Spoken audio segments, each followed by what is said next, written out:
Great. So I want to thank everyone for coming, and a lot of new faces. So that's really wonderful. On top of that list is an old dear friend, Kevin Bruzzi. So thrilled to have him and a couple of Canarsie guys.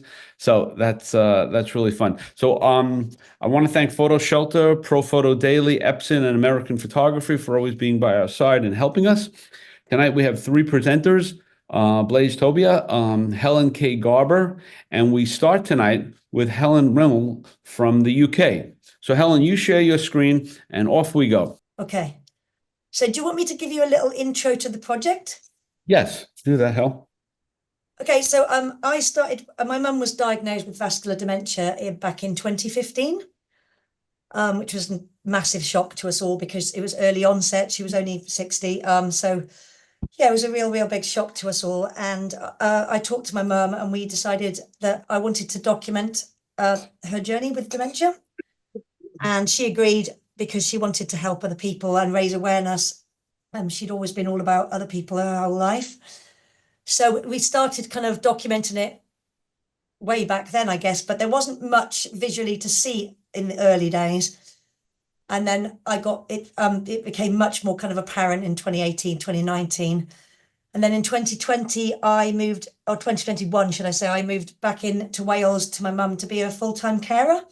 And I've been doing that for the last 3 years, as well as documenting her and making this project, hoping to make a book, which I've just started doing now, just putting it together and getting edits together and things, which is quite exciting. And yeah, an exhibition, hopefully, and also trying to make a film.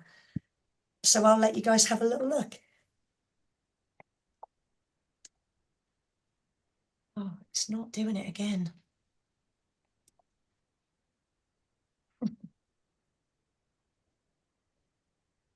I don't know why. Helen, try with keyboard keys, like your cursor keys, see if it goes left and right, makes it move. That's what I'm doing, and it's just making a little beeping sound. It's not letting me come out of full screen or kind of do anything really. Oh.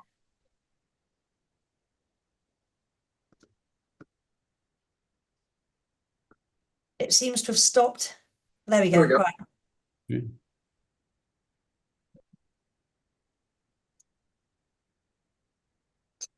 So that was Mum actually ate the soap because she thought it was food, and I thought it was important to document, although my sister was in tears. But oh, it's doing it again. I don't know why it won't. Right there.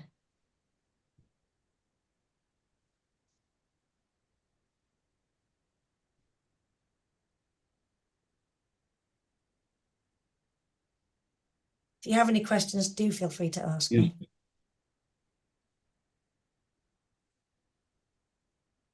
So Helen, when you first started this, what was the feeling like as far as documenting your mom getting sick? I mean, was that hard for you to do, or was it just something natural as a documentary photographer?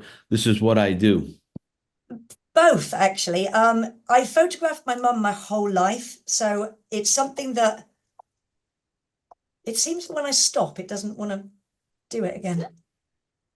There you go. Oh, now it's huge apologies. Yes, both. So yeah, it basically, I photographed her my whole life. I did photo stories of her when I was at university. She's kind of always let me use her as a muse for the last kind of 20, 30 years. But yeah, it was something that I discussed that I wanted to do to raise awareness, but also to leave a legacy of my mum behind, I guess.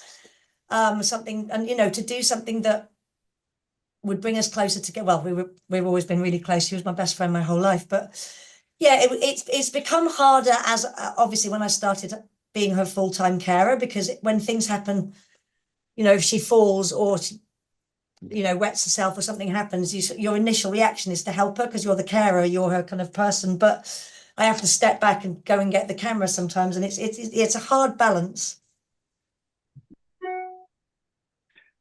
And the rest of your family is behind you in doing this? Yeah, I don't know why my technical issues are terrible. It keeps, if I stop chatting, it doesn't stop on the photo. It doesn't like moving the cursor. Yeah, my sister's really, really supportive and positive with it. She doesn't like being in photos. But she's super supportive and thinks, it's good to raise awareness, and it's something that we should be doing. Mm. So I don't know if you want me to sort of describe what's going on in the pictures, or if you just rather look. No. Tell us, highlight stories for us. Yes, absolutely. Okay, so obviously Christmas. That's when Mum went through a phase of stripping a lot, and pulling her pajamas right up as a whole suit rather than one outfit. So she had a habit of taking sort of her clothes off quite a lot. That one's quite lovely because she's just enjoying the sunshine Mm. there.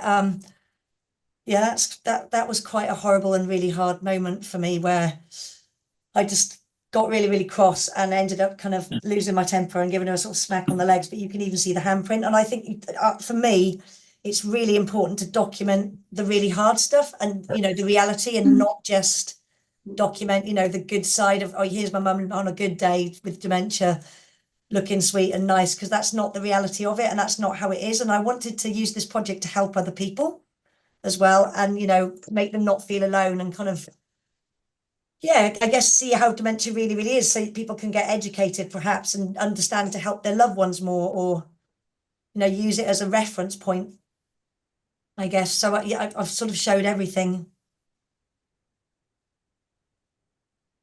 That was a trip to IKEA, which apparently everyone feels like that in IKEA, so it's I love this one. So this is a lovely story. She'd just thrown a glass of squash right across the kitchen, because she used to do that, and like throw drinks out of your hand and push drinks away. And I told her off for doing it, and she stomped off into the living room. This was sort of back when she was, a bit more able. And she tied the curtain tie around her head as if, like, I'm not listening to you. And then she wasn't listening. And when I was trying to talk to her, she was ignoring me with the curtain tie around her head, a bit like when a kid puts their fingers in their ears. And it was quite funny. I love that photo. And do you share the images with her at some point? At the beginning, yes, but now, I mean, she had bleeds on her brain, so her eyesight went first. She's got macular degeneration, so she was partially sighted. By the time kind of I moved down to look after her, she doesn't recognize herself. She doesn't look at images anymore. She doesn't know who we are. She doesn't. I mean, she's got very advanced dementia now, so she wouldn't even sort of know to really look at these anymore. But I still show her the book I made when I took her on a beautiful trip to Europe after her diagnosis. A couple of years later, we went on a trip around a few countries, Italy and France and Switzerland. And we did this beautiful trip together, and I made a book for her to keep on that, and for me as well. And I still try and go through it, but she doesn't sort of look at it anymore or really understand, I don't think, unfortunately.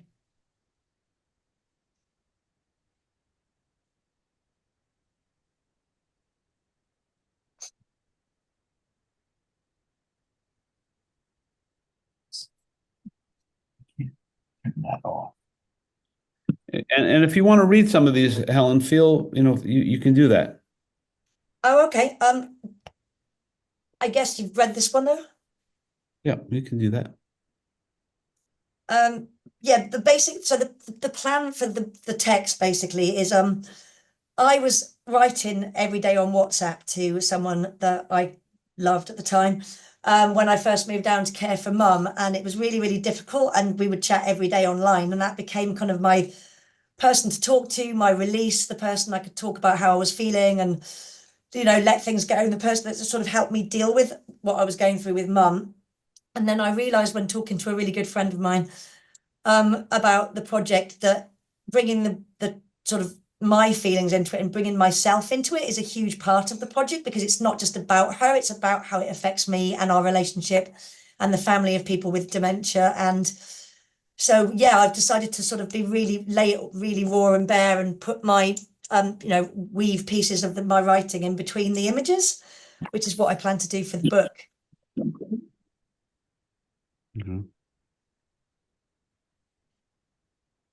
Obviously, a lot of things get smashed, thrown on the floor, knocked over. There's a lot of spillage. That's my little niece, feeding her because she can no longer feed herself.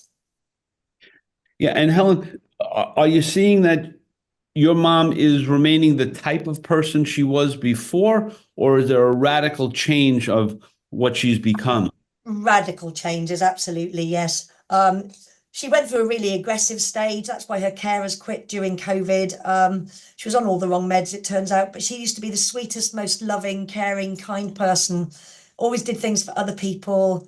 You know, she was compassionate and funny and smart and clever. And yeah, she became angry and aggressive and everything she didn't used to be. She's not really like that anymore, but she's sort of, you know, she refuses to drink. She fights you when you try and brush her teeth. She fights you when you're trying to get her dressed because she doesn't know what you're trying to do or you're trying to help her. So everything's much more difficult, but she also still has, like friends of mine will say, because, you know, I still take her to the pub sometimes, to the beer garden or something, or out, you know, out for a meal if I can in her wheelchair. It's getting harder and harder to get her out because she's really heavy and getting her down the stairs is really hard. Mm. But yeah, for me, I try and get her. Oh, I don't know why. I'm so sorry about the technical screen things. If I don't move it for a while, it seems to freeze. Yeah, so my friends said that they know you still see glimpses of her a lot. She's still got a wicked sense of humor inside. So she'll still suddenly start laughing. You know, she still loves giving kisses and cuddles. So she'll suddenly kiss your hand, kisses everybody. She kisses people's hands. She's very, very loving and affectionate. And she still starts laughing, and she'll know if she hears us laughing, she'll have a good laugh. So she's still got you still catch glimpses of her now and again, which is lovely. Mm. This is sort of a family Christmas picture. There's quite a few of those included over the years. That was she used to use that, just I think it was a comfort thing, but she was just stroking it on her lap like a pet when I came downstairs. So that was. She started getting really afraid of walking. Now her mobility is really, really bad. So she goes down on the floor because she's afraid to stand up.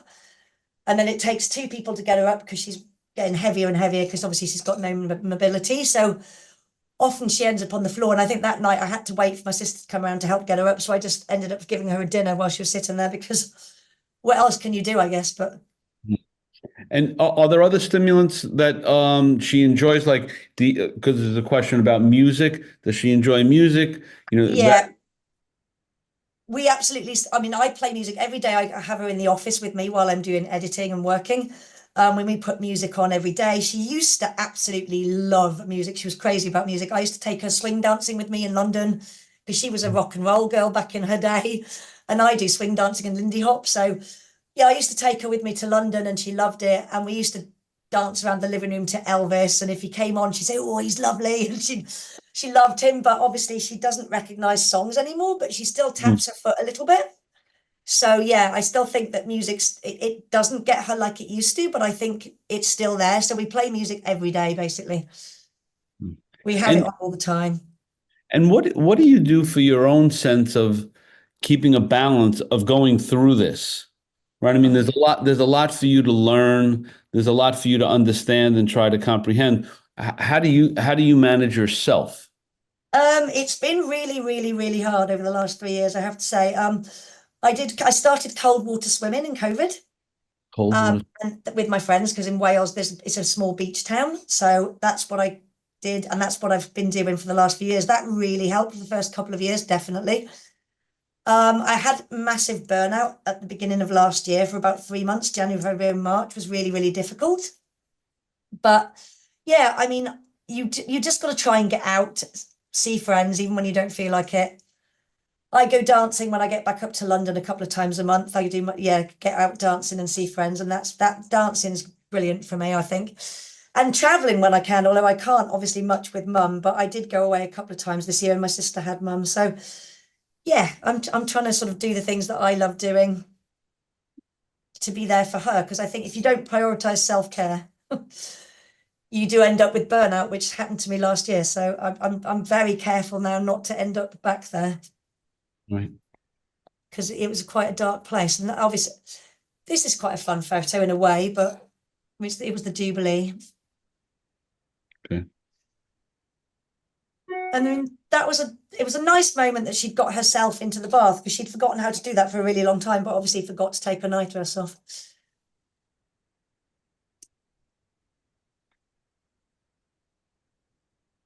And that was, yeah, during her aggressive phase.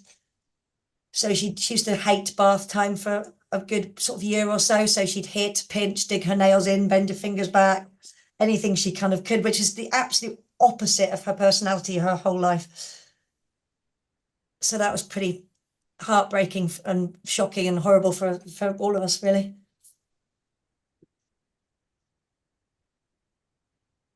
And does she enjoy, going to the doctor and just getting out of the house? Is that any kind of relief for you? Well, she doesn't really go to the doctor. People come out to give her jabs because her mobility is so bad now. It's pretty difficult. I have a wheelchair, so I take her out in that. But obviously, if it's really cold or rainy, you can't really go out because she hates the cold and the rain and wind. And it is difficult to get her down the stairs and get her into the wheelchair. So we're waiting for a stair lift. We're trying to get things done to the house and adapt. We're trying to adapt the bathroom as well. That was quite funny because she'd gone downstairs. This was sort of back in the more early days, but this was when she was really sad and really scared, and she knew, she had dementia, but she went downstairs and ended up putting my fake fur coat on, which I found her there in her pajamas and a faux fur coat like Huggy Bear, which I loved. So that was fun. And that was when I took her on our trip to Venice, which was quite nice. I've been waiting for a man to take me there my whole life, and then thought, why wait for a guy? So I took my mum. And it was beautiful. We did a trip and finished in Venice, which was lovely. That was during COVID. And I think she was quite angry there, maybe scared. Because she didn't understand. That was when we were in Venice as well. I just love that photograph because she'd had her diagnosis for about 3 years at that point, and she'd forgotten, where she lived and couldn't remember, and she'd get really upset about it. But we had an amazing trip, absolutely beautiful. She loved it every single day. We had just the best time. And when I told people I was taking her, a few people's reactions were, "Why are you bothering? Because she won't remember the trip. It's just expense. And, she's not going to remember it." And I said, "No, but she'll love it at the time, and no one knows what we'll remember down the line." So in that respect, none of us could ever do anything ever again. And I remember it, and she loved it, when we were there. So I think it was really, really important and a huge, beautiful thing that I'll remember for the rest of my life. What a courageous, passionate thing to do. That is really something else. Bless you. That's great. It was beautiful. I mean, yeah, I loved her company. So it's unfortunate that being a broke documentary photographer for most of my life, I couldn't afford to take her before that. And then I finally started making some money in my career. Right. But that was the year later, and we'd gone to Granada, and she was so much different in a year. She was really anxious, wanted to go home all the time, or thought, where was home, didn't know.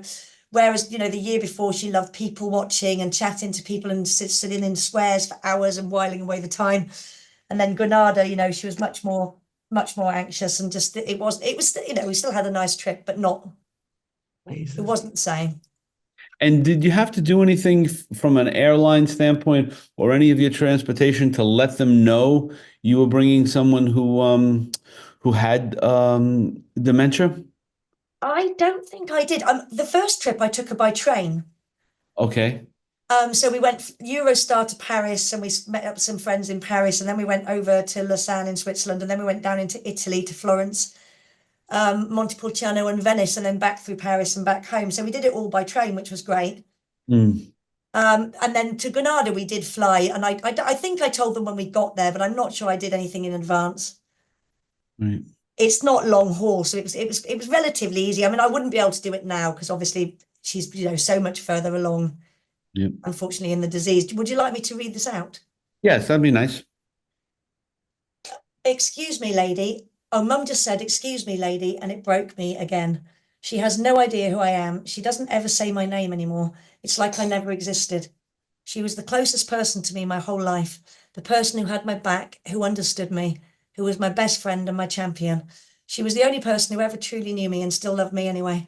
That's been gone for so long now, but it still cuts to the bone when I think about it. So I guess on some level, also, Helen, this is therapeutic for you. Yes, I think definitely. I think putting it together has been quite a sort of therapeutic, more than I realized actually. At first, I've got about 25,000 images because obviously it's been shot over quite a few, several years. And I had phone photos where you've done family shots or grabbed a selfie, and then professional photos and video and everything, audio and the text. So yeah, going through it initially and putting it all together was a huge job that I did last year.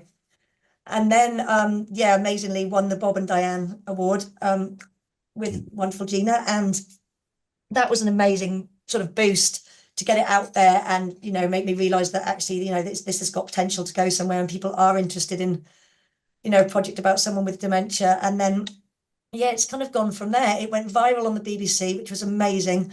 I got these beautiful messages from all around the world on Instagram, on Facebook. Like, people were sending me private messages saying, thank you so much. I feel, recognized. I see my mum in your mum's eyes. I don't feel alone anymore. I understand exactly how you feel. So it was amazing to know that there's so many people out there that I think want to see this, and it makes them feel closer to their mum that they lost or something, which is a huge part of the reason now that I even more want to do the project. Right. Yeah, I have to say, I went through this myself with my mom, and it's heroic what you're doing, and I mean, and I didn't, I wasn't as good as you are. I can just say that. It's really, really, really, really difficult, to be honest. I mean, my dad got diagnosed with Parkinson's last year, and Wow. he started having massive hallucinations at the moment. And my sister and I are both terrified that he's going down the same route. Mum didn't have hallucinations, but it could be. We're looking at, has he got Lewy body? Is it Parkinson's dementia? Or are his meds too high? Which we're praying it's that. But yeah, I know that I don't have the same relationship with my dad in any remote way. And I couldn't do what I do with my mum for my dad. I know it's awful to say that, and I love my dad to bits, but it's a different relationship. And yeah. My mum was my best friend my whole life, and she was there for me for that, and we just have that relationship where I could do that for her. It's really hard though. I mean, I lose my, you lose your patience. We're only human, and it's impossibly hard. There are days, where you shout and it's awful, but yeah, to be honest, I didn't think it was something I'd ever be able to do either until I did it. And doing it, yeah. Yeah. That was in a restaurant where she grew up. We used to go there whenever I came back to Wales to visit. I would take her down. It's about 40 miles away from where we live now. And we'd go there to the beach restaurant, and her dad had a house overlooking the bay, and that's where, and she'd always recognize it. And it's the last place she ever recognized. She forgot where we lived in Lantwit, and she'd lived here for 40 years, but she'd always remember, oh, my dad lived there. That's where we lived. And she'd always spark recognition. And in February 2020, when I came down just before the pandemic, we took her down there and she didn't recognize it. And that broke my heart that day, because I knew that's another piece of her gone. That was sort of the last place that was home to her. So. And what does she enjoy most that's like an outside force, like feeling the warmth of sun, or having Yeah, a beer, like what I brings know. joy?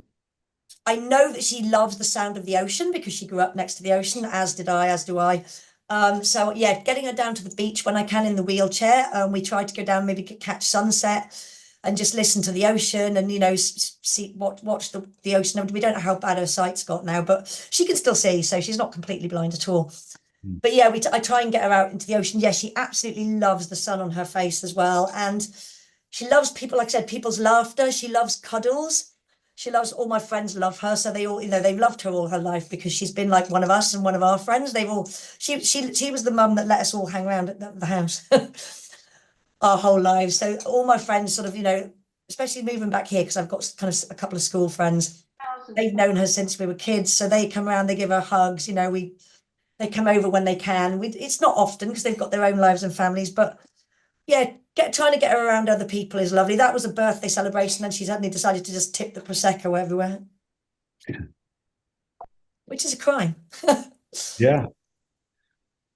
That's my little niece is kind of my nephew struggles a lot more because he remembers his nan when she was before dementia, when so she was fun and she used to look after him and she was great fun and lovely and funny. And whereas Joss doesn't know any different, so she's really good with like looking after her. She said she wants to be a nurse when she grows up, and she always helps, give her a medicine and get her dressed. It's something she's kind of, that's always how Nanny's been. So she's really, really, really good with her, which is really sweet. Mm.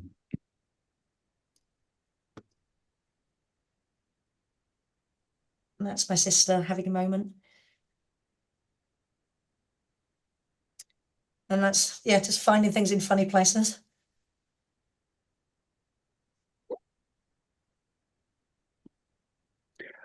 I mean that's that photograph there, coming out of the shower, the bath there, for your niece, is an everlasting image, right? Like she won't forget that as a young child. Yeah, I'm sure. I mean, and it is Right. something, some people say, they shouldn't be, or, they do too much. It's not fair on kids to do this sorts of stuff. But I don't know. I think, oh God, I don't know what's going on with this. I really don't. I'm sorry. Huge technical issues. I don't know where I've gone there. We've somehow There you flipped go. ahead there.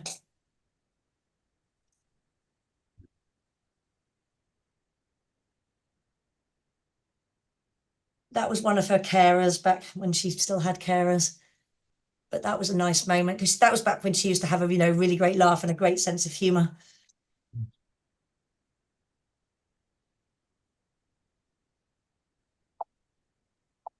I hope it's okay if I say something. I'm Gina Martin, and I founded the Bob and Diane Fund, which Helen Ah, was the recipient of last year.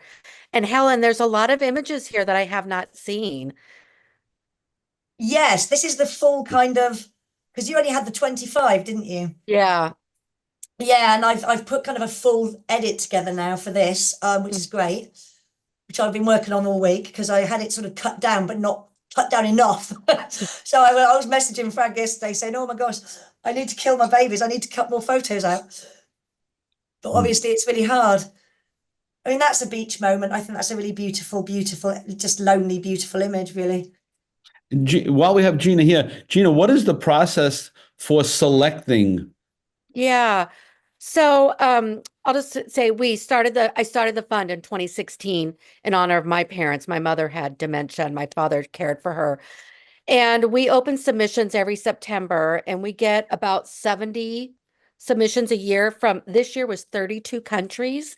Mm. Um, and we have the former director of photography for National Geographic magazine, Sarah Lean, and Chip Somodevia, a Getty staff photographer, as our judges every year. And then we have a guest judge. And we review all 70 something projects each year. And we really look at the work, probably more than the proposal, but really look at the images and the edit and the sequence and all of that. So it's difficult. It's usually like 3 or 4 hours. We just did it last week. We have our new winner for 2024, which we haven't announced. Oh, But amazing.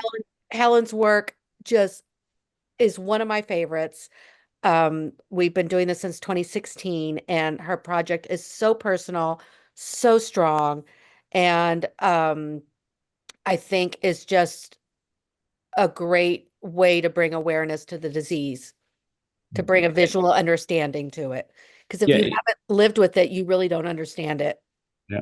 Exactly. Yeah, that's the thing. I think so many of my friends, when I sort of try and explain, I've had a really difficult week, and my friend will say, "Oh yeah, but I'm having a really tough time with my boss at work," and it's just not the same. Yeah. And not that I'm belittling or making light of their problems, but unless you've full-time cared for someone, you don't know what it's like, and unless you've had someone with dementia, you don't know what it's like. Not really. Mm. And Gina, can you put in our chat room the website address? That'd be great, Yes. so people can do some research on that. Yes. That would really be helpful to everybody. Thank you.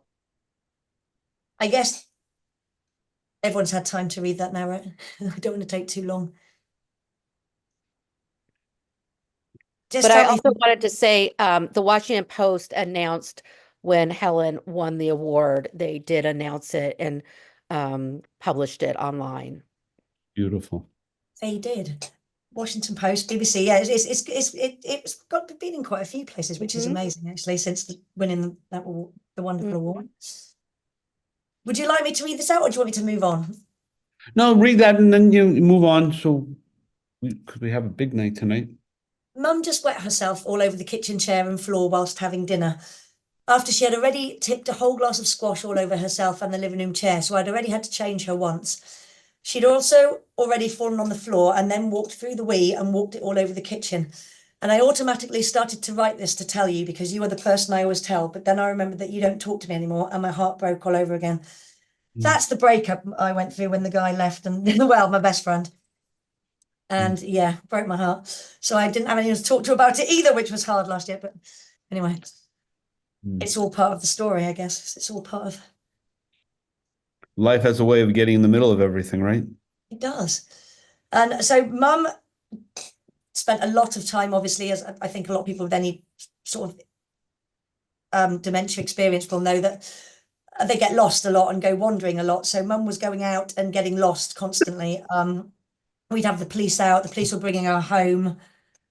Yeah, it was really, really difficult time. My sister would get phone calls at work saying, you know, police, this is the police, we've got your mum again. She's gotten on the bus to go back to where she grew up. And so there was a lot of wandering. So I thought that's a really important part of the pictures, is kind of, Yeah.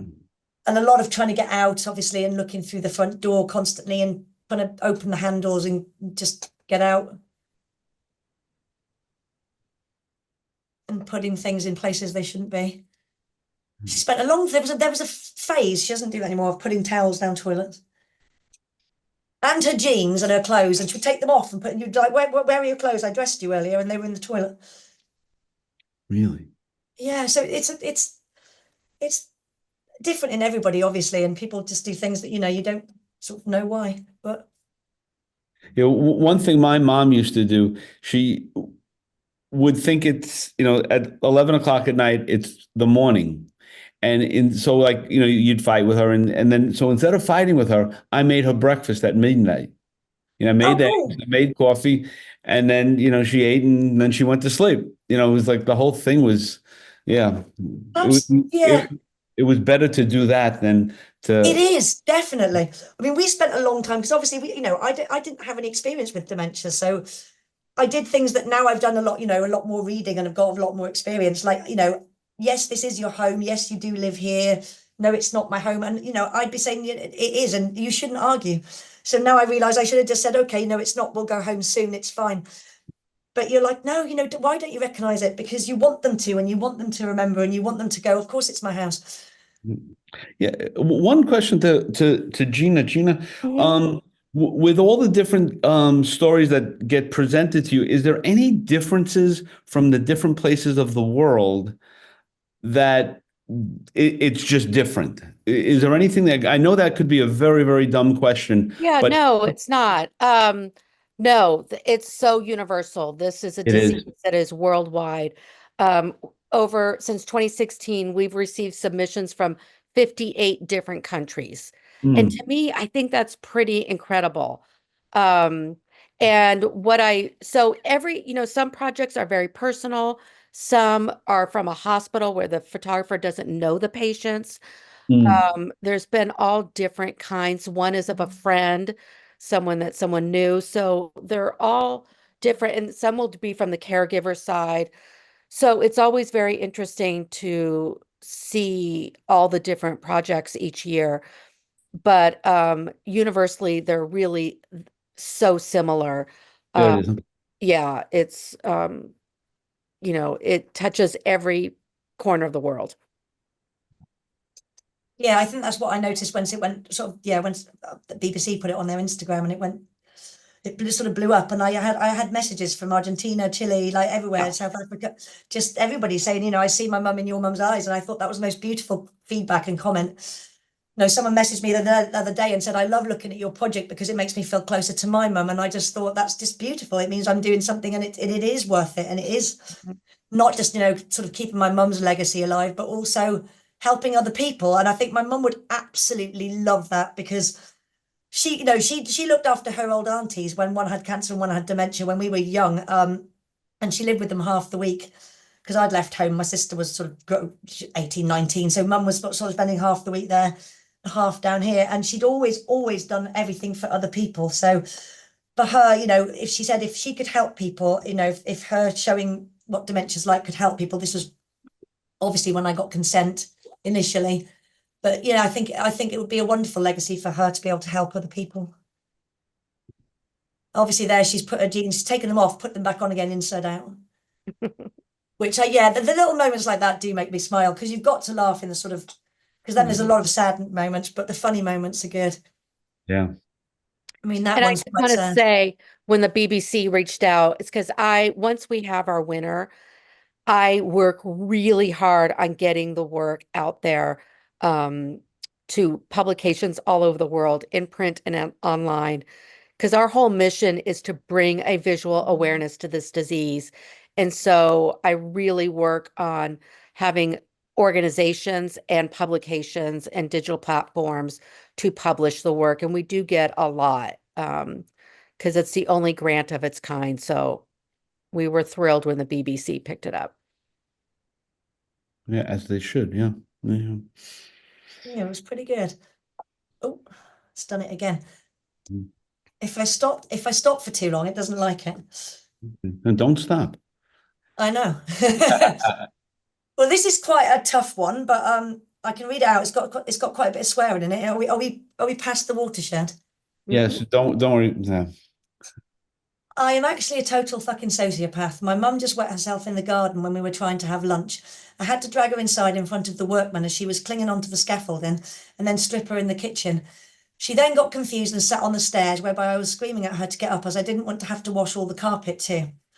I lost my shit completely and smacked her on the legs. She even had a mark and looked so sad and scared and confused. I literally fucking hate myself. The workmen and the neighbours probably think I am a psychopath.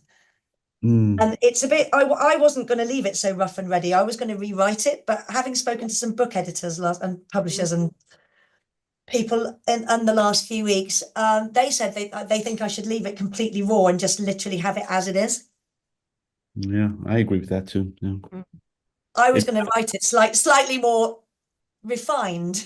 But this was, I mean, I used to write to, you know, to my friend, I used to write to him when the things had literally just happened. So I'd be crying, it's the heat of the moment, I'd be sobbing, you know, something awful had happened. So it's just sort of really raw, real, emotional, just as it happens. And then I didn't sort of rewrite it later. Yeah, that's yeah. I would think any good editor would tell you the same. I would think. Right. That's a school friend came to visit who she hadn't seen in a long time. But yeah, mum went through a stage of, yeah, loving to take her clothes off. So she was trying to strip while her friend was there, which luckily her friend thought was quite funny and she was fine with it. But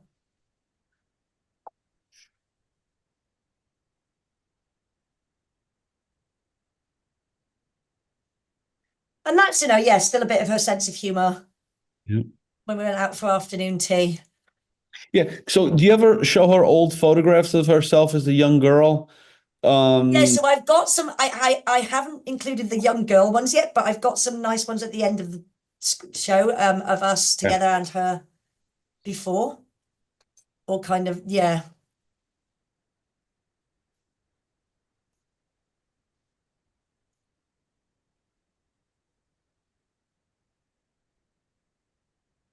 Mm.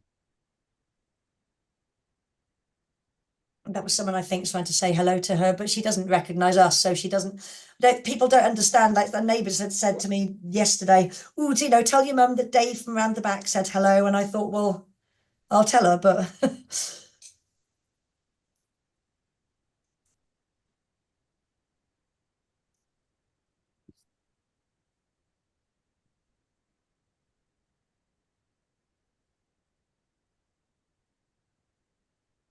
And then when you meet these other caregivers, right, they're the sort of the angels on earth, right?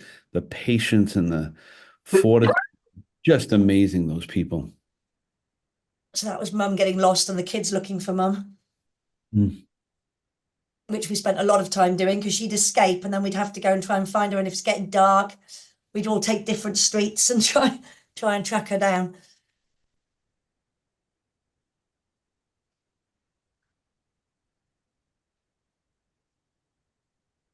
And I find the lost moments and the space, it's sort of like the cavernous space between, especially between Caleb and, you know, my mum, because he loved his nan, but I think he's a teenager as well. He finds it really sad and he finds it really difficult. He gets quite anxious about it and really upset quite often, which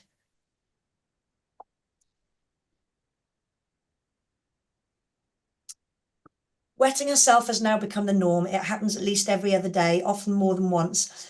2 days ago, she wet through 3 separate sets of clothing, and today she just flooded through her clothes on her bed, which I already had to strip this morning.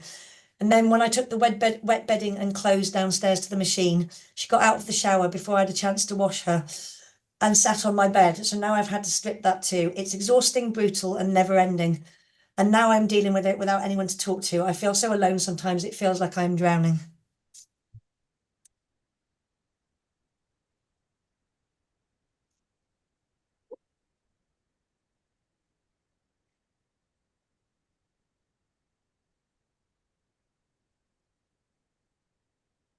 And as she's forgetting you, is she annoyed that you're taking photographs, or she's just still fine with that? Oh no, she's absolutely fine with it. I mean, I think she's so used to me doing that since I was a teenager. When I got my first film camera in my teens, and I just loved photography from then. And then I did foundation course, undergrad, master's degree.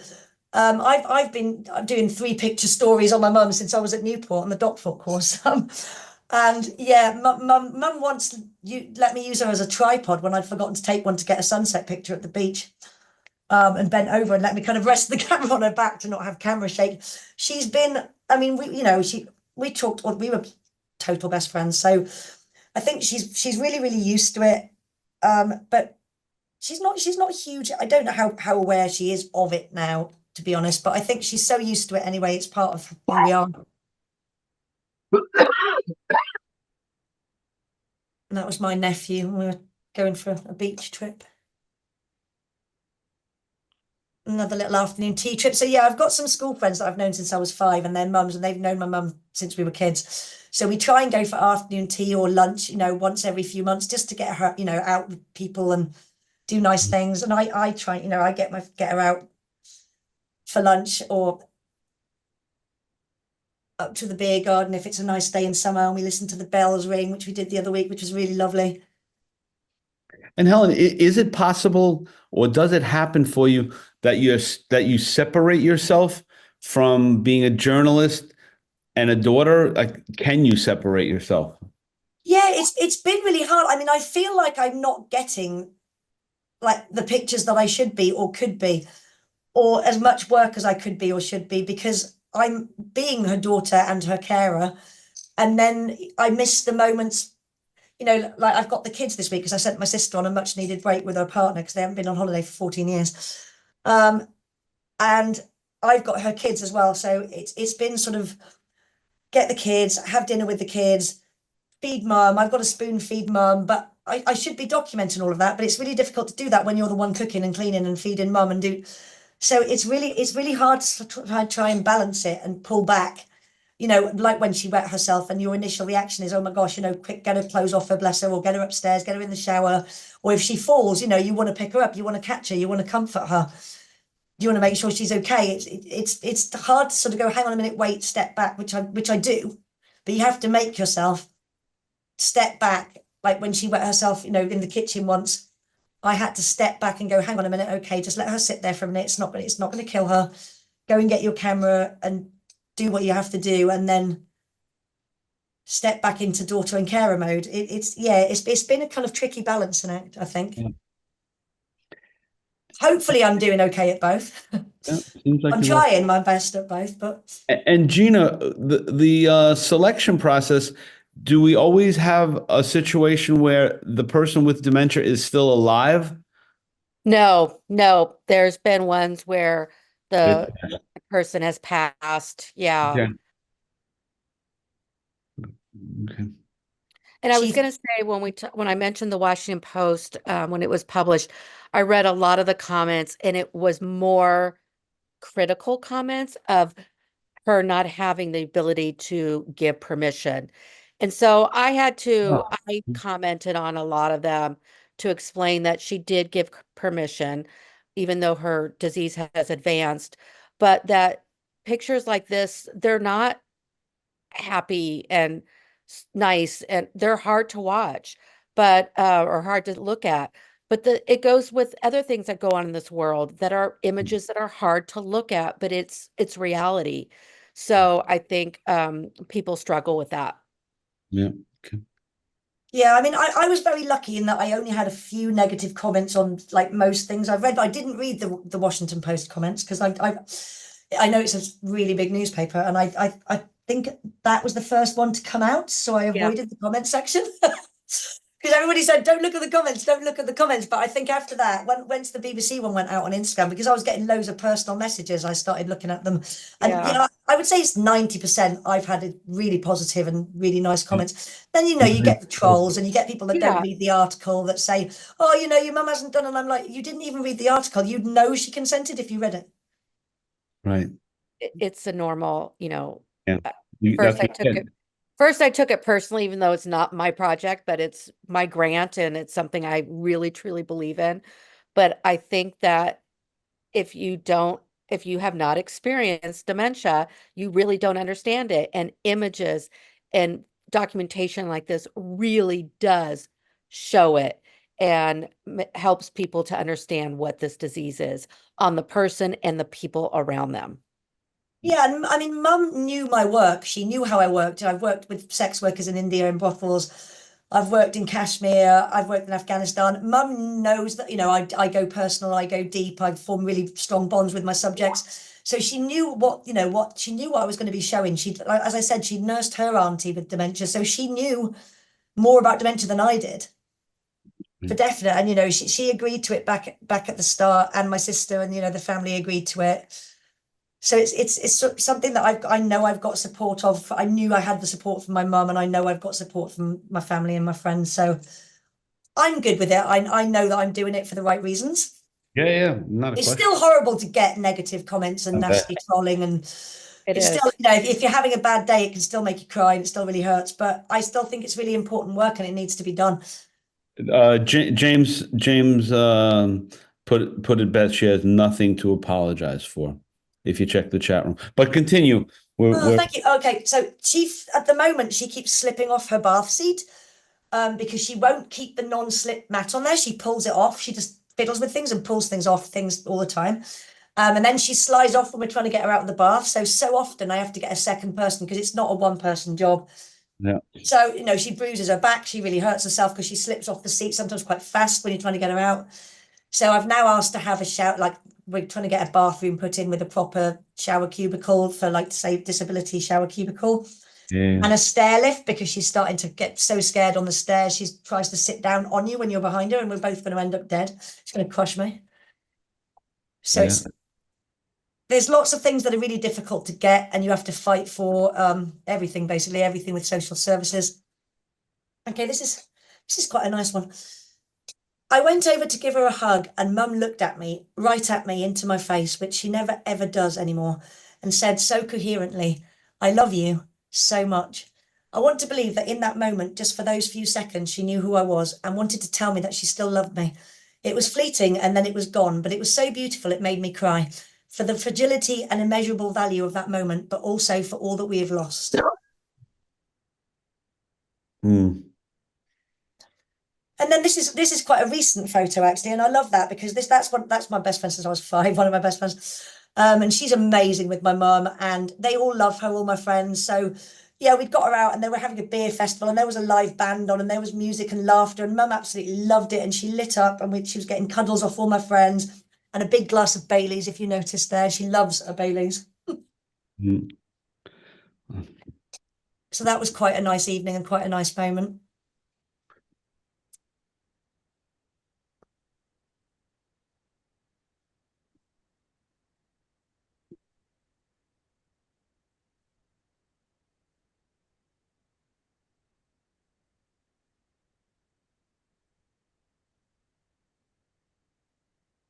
I don't know how much longer we have her. She's so far gone now.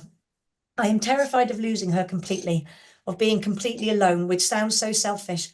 Am I being selfish keeping her here with me, keeping her at home? Is it the best thing for her, or am I doing it for me? I don't even know anymore. My body hurts so much and my mind is screaming. Mm.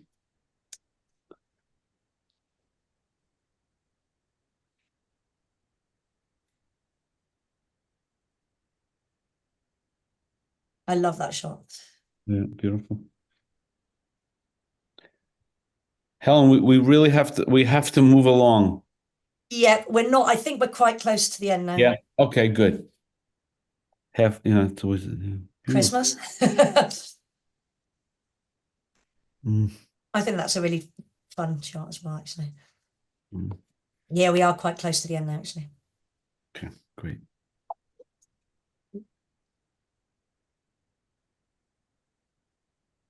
And that's a nice fall picture, autumn picture. Yeah. The kids really look like they love their grandma. Yeah, they definitely do. I mean, Caleb doesn't interact with her as much because I think he just doesn't know how to. And obviously it's awkward being 14. Yeah. But Joss, she's grown up with it, so she's brilliant. Mm. I mean, Caleb's brilliant too. You know, he does really help. He'll feed her. He's really, really sweet with her. He's got a really gentle nature, so I think it just upsets him more. Yeah. Whereas Joss is quite a bruiser. She's my little feral niece. Beautiful. And that was one of our recent sort of, quite recent outings to the beach, actually.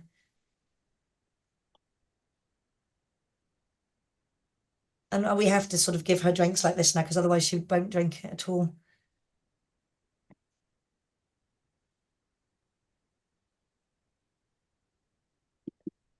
And that was, she sat on the floor when she got out of the bath, but she knelt on the floor because she decided she didn't want to stand up and got scared. Then she couldn't remember how to turn around. She was on her knees for ages, and it's a really, really hard concrete floor, so I didn't want to pull her and hurt her. So she ended up then managing to realise how to sit on her bum, but then she wedged herself between the toilet and the sink. Mm.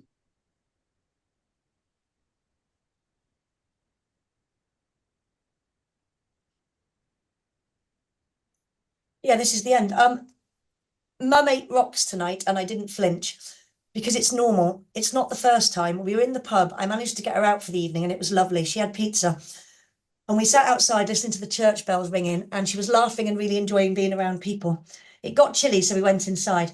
Then noticed that she was chewing on something. Somewhere along the line, she picked up stones from the beer garden and was crunching away on them. Becca noticed she was eating something, except we hadn't finished dinner a while ago. Oh, we had finished dinner a while ago. And we knew it was something she didn't have in her mouth. I got bitten trying to get it out. Went to the loo, came back to discover it was 2 large stones. How she has not yet broken a tooth, I will never know. Stuart was really concerned and sweet and making a fuss of her. But I just said, oh yeah, she does that a lot, eat stones. So blasé, so not shocked or concerned or freaked out.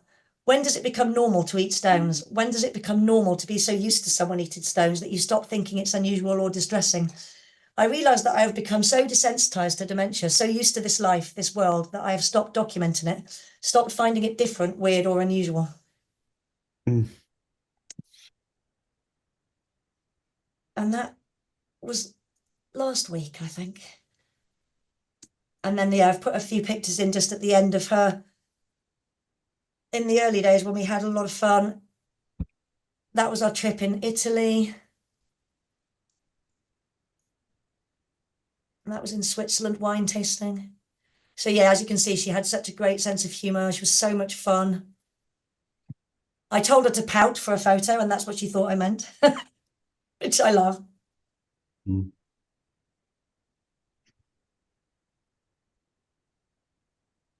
And that's it. Great. Thank you very, very much. And Gina, that was great that you came in and gave us some insights. We really do appreciate Oh, that. thank you. Thank you, Helen, for telling me, sending me the link. My Okay. pleasure. So, keep us informed, keep us, as the story keeps on going, certainly stay in contact. We want to know more. And, Gina, season, the next winter, we could make this an annual thing where the winner of, your grant, can come, we'd love to have them. Oh, We should, thank you. that's a standing offer. Oh, great. I appreciate that. Thank you very much. Thank you so much So for having me. yeah, Helen, you could stay in or you can go to I will.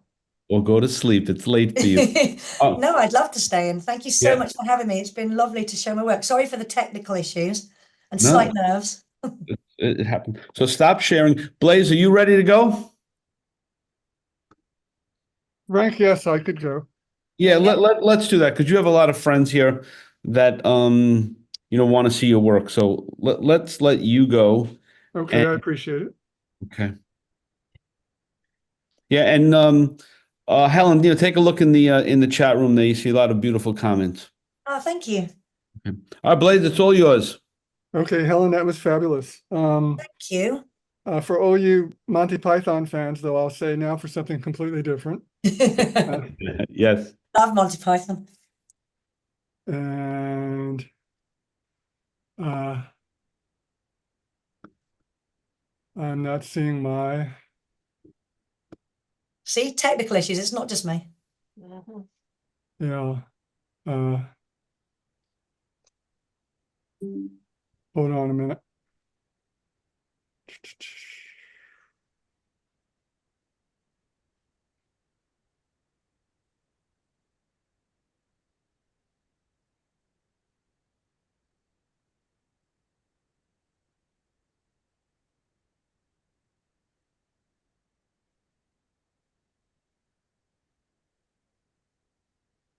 Let me go back out. No. Okay, the thing is, it bumped out of. Oh,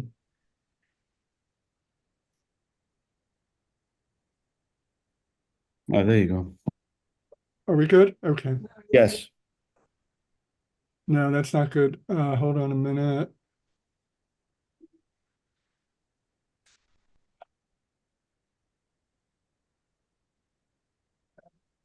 You're good now. There you No, go.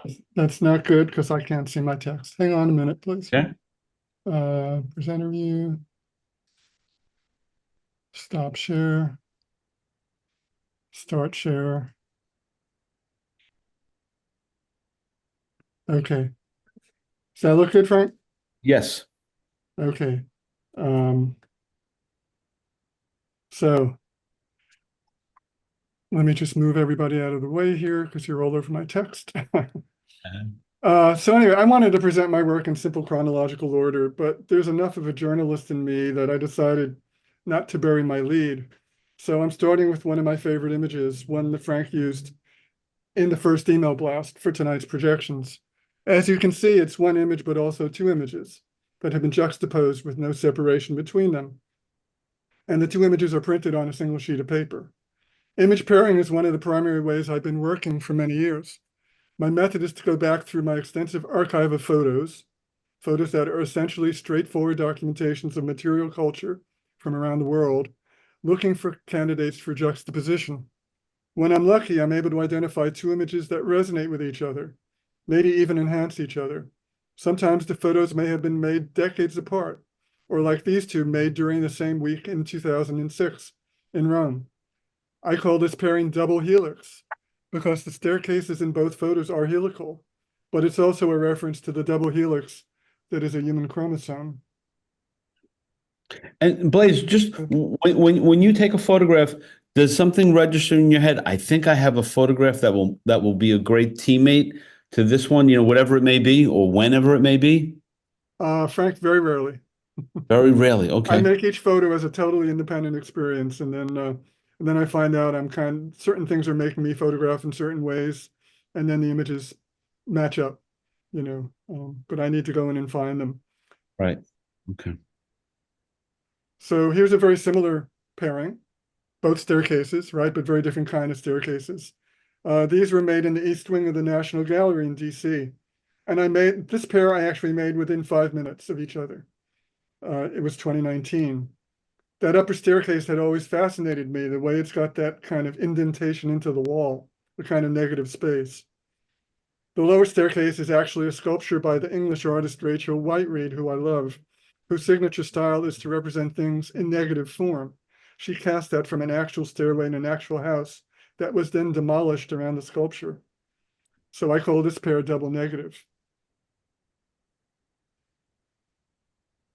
My title for this series, by the way, is a bit of a mouthful: Slight Perturbations of the Surface. Slight perturbations for short. But the point is that the photos I've used are relatively flat, with very little depth illusion. The intention is to create an essentially two-dimensional space in which I can use many of the same compositional techniques that I've been teaching in design and color design courses for many years. Things like rectangles within rectangles and monochrome contrasted with saturated color. The upper photo is from Liverpool, the lower one from Vermont. They were shot several years apart. Here, the upper photo was made in 2005 in a B&B in rural Pennsylvania. The lower one was made a month earlier in Southport, England. But I didn't actually create the pair until 2007. The upper one is from Philadelphia, not far from where I live. The lower one was made in Cardiff, Wales. Speaking of Wales.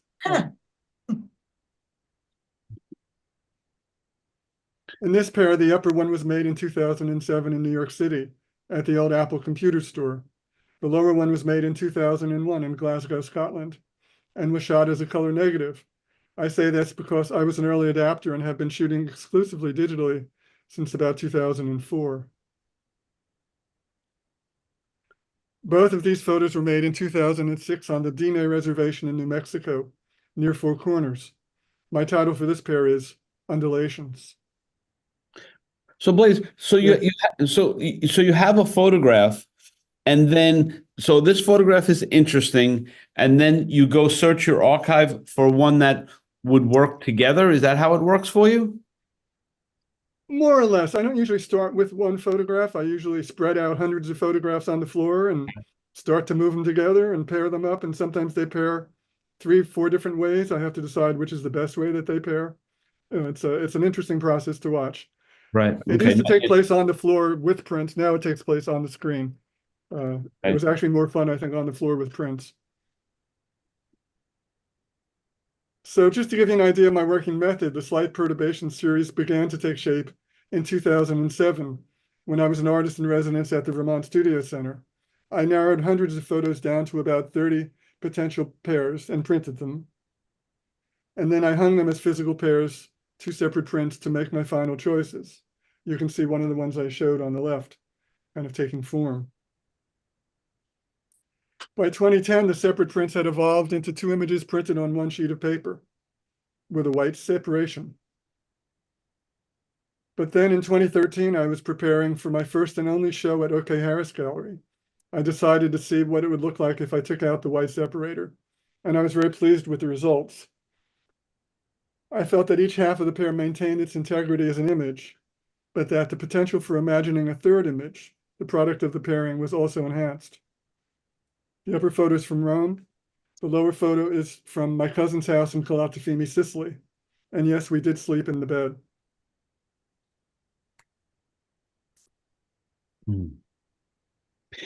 It's interesting. Some of them, of course, make all the sense in the world, right? Like immediately, I'm sure when this one or that one came together, there's there's nothing else that could be better than some of these pairings, right? Thank you. We're now in a different series. This was the earlier series I did called Signs and Wonders. It's the first time I did a paired image series, and the images, as you can see, they're not flat like they are in Slight Perturbations. They're full depth pictures, and they're very much about the things in the pictures instead about the gestalt of the space, right? The upper photo is a warning sign in the Vatican Museum. The lower photo is a warning sign on I-95 in California, just north of San Diego. And what it means is, if I can translate, watch for crazy, scared, undocumented families who have just realized that there is a border checkpoint ahead and are running across the highway to escape. One of the more unusual, I think, caution signs. This pair, also based on yellow warning signs, is a bit more lighthearted. My title for it is Doppelganger. The upper photo is from Quebec, the lower one from Ocean Grove, New Jersey. The idea of doing a series composed entirely of paired images came to me sort of by accident. In 1995, I was making prints on a relatively state-of-the-art dye sub printer. The printing materials, however, were very expensive, at least by my standards. So I turned to the old darkroom technique of making small proof prints before committing to a full-size print. But given the nature of the printer, the small proofs had to be done 2 up on 1 sheet of paper. At first, I was picking the pictures randomly, but slowly I realized I was beginning to make pairs. I was beginning to match them up. I was beginning to like when I got 2 images that resonated with each other. So I decided to go ahead and look through lots and lots of images in my archive and find what I could find that might pair up well. This one, given the title Signs and Wonders, is literally about signs. You can probably tell that I like to play with language, and this one is very much a game of which word doesn't fit. This pair is a little bit tongue-in-cheek. The left photo was made in Brooklyn, where we were living in 1988. The right photo was made in Paris. My title for the pair is For René Magritte, the French surrealist painter. This pair was meant to convey opposites, inside versus outside. The upper photo is of the attempt to preserve an ancient and vulnerable building, the Casa Grande, basically made out of mud in Arizona, by putting a monumental shed structure over it. The lower photo is of a different historic building, a bank in Ocean Grove, New Jersey, that has undergone a facadectomy. Both photos are from 1999, and both of them called up for me the Vietnam War era observation they had to destroy the village to save it. This one's a play on scale, and the fact that pictorial photography is ultimately an abstract visual space. It also reminds me that we photographers tend to keep making the same photo over and over again, no matter where we are in the world. The upper one is Santa Fe, New Mexico, and the lower one is Lancaster County. A little bit before I started on Signs and Wonders, I had actually done a few paired images. This is from a series I did about parking in Rome versus parking in Bern, or parking in Switzerland in general, or parking in Rome, parking in Zurich. And it's kind of my takeoff on the idea that the South, and especially Italy, and especially South Italy, is chaotic, while the North is very orderly. Yeah.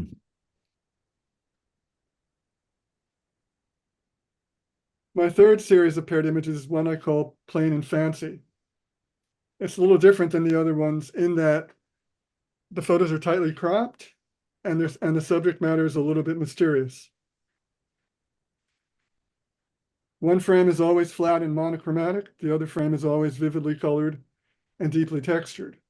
And as you move through it, it's kind of a puzzle. What am I looking at? Finally, I start to give you some clues, like the mud on these wheels. And I think most people are able to deduce, at least, that this is some kind of carriage. And in fact, what it is an Amish horse-drawn carriage, all of which have these very plain silver-colored vinyl outsides.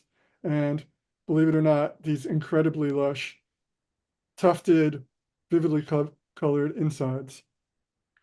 And Blaise, when you're working or when you're doing your pairing, is it collaborative of all, or you just lock yourself in and you're doing it alone? Do you share it with colleagues or wife? Is someone to like, what do you think, or Well, I work very closely with my wife, Virginia Maximowitz, who's also my artistic partner. So she's a sculptor, but she has a great eye for photographs, and she consults me about her sculptures. So yeah, we do a lot of collaboration. I can say, Frank, that this pair was one that I deliberately realized I was going to do work in pairs to represent insides and outsides. So as I was shooting these at Amish mud sales, I kept in mind that they were eventually going to end up in pairings and shot accordingly so they would work together. Okay. Now, these are a little different than most of my photographs. They're very large prints for me. These pairs are 44 by 53 inches, kind of the scale of a painting. And I wanted them to be that big because I wanted to show them in galleries that were not just photo galleries, but galleries where they would be up against paintings and large paintings and colorful paintings. So this is my attempt to, as a photographer, make color field paintings. And So it's one of my largest series. I also made a version of it where both images were printed on a sheet of paper, and then it could be rolled up and hung scroll style. I did this so I could bring them internationally. This is an exhibition in Beijing in 2008. So I hope that Plain and Fancy works for most viewers on multiple levels. As a purely visual experience opposing monochrome with vivid color, flat surfaces with deep textures. As a simple opposition literally of Plain and Fancy, which also happens to be the name of a popular restaurant in Amish country. But beyond that, viewers may pick up on the opposition of exterior and interior. In Amish culture, exterior means public. You have to be restrained. You can't outdo your neighbor.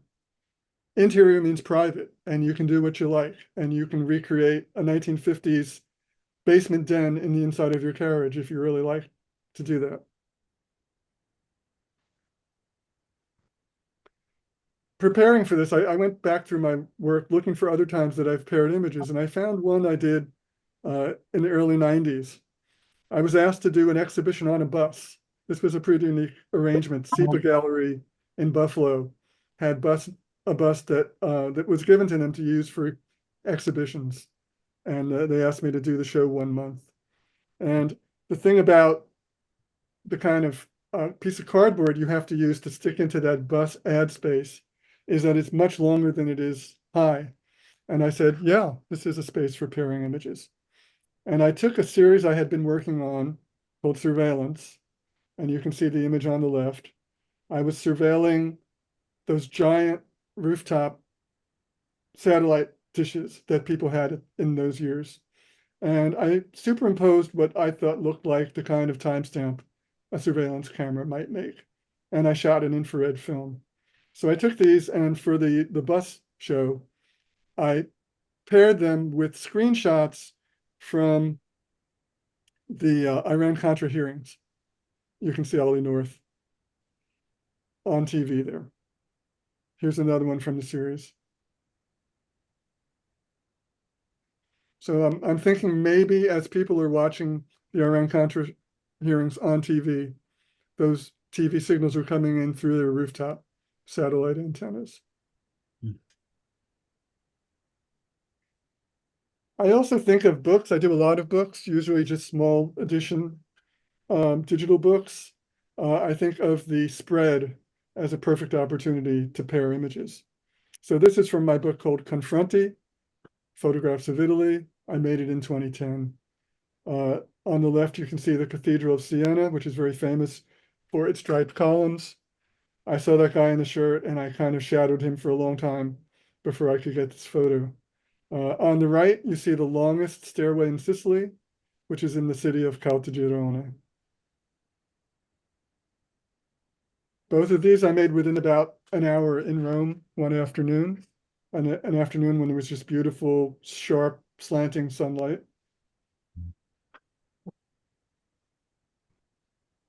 And these were made one in Palermo and one on the island of Marittimo. They really like to be title a lot of stuff on their small vehicles in Italy.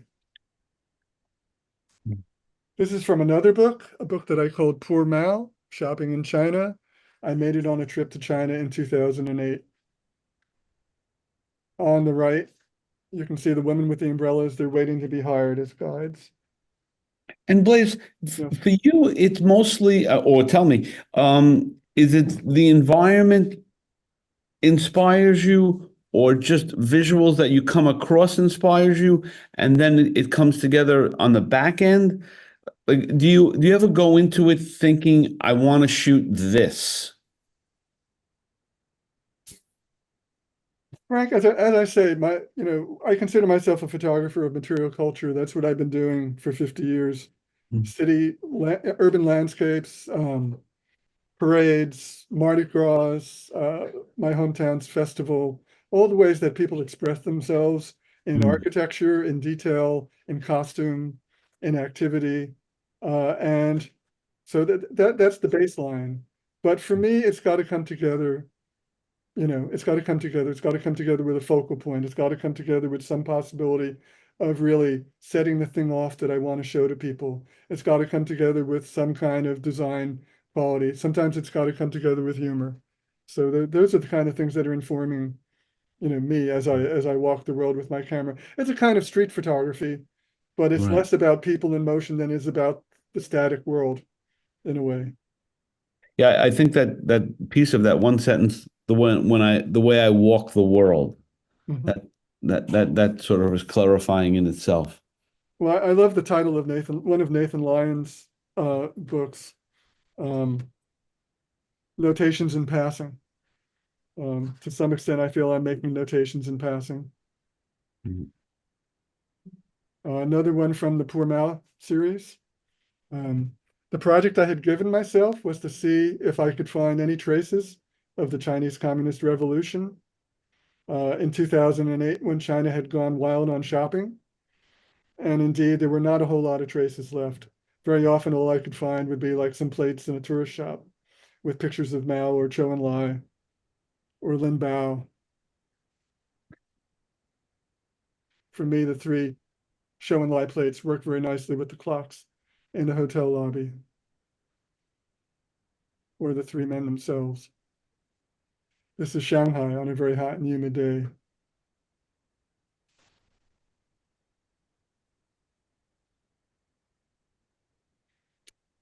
Even when I'm not making pairs of images, I think, Frank, that I think very much in a binary way. Mm, So this is a single image, but it's very much a paired image, comparing these two vending machines. great hit. The book Men Are From Mars, Women Are From Venus was very much in the cultural milieu at the time. And it just struck me, men are from Mars, women are from Evian, given these two machines. Yeah. I really like to play with signs and symbols and semiotics. Here's a phone symbol for a missing phone.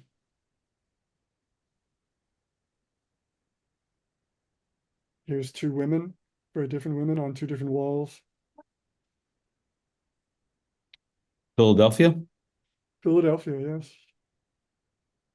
Or I have to keep telling people this one was made before Photoshop. It's not manipulated. It's a straightforward photograph from Verona, Italy.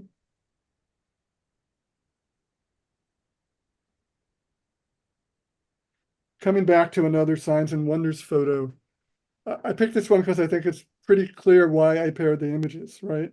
I'm sure most viewers will get it, that the upper photo is about something being out of place. But I think I think the meaning is made even clearer and perhaps richer by pairing it with the lower photo, which is about a machine that is not out of place, but where the place itself is a very artificial echo of the natural place in the upper photo.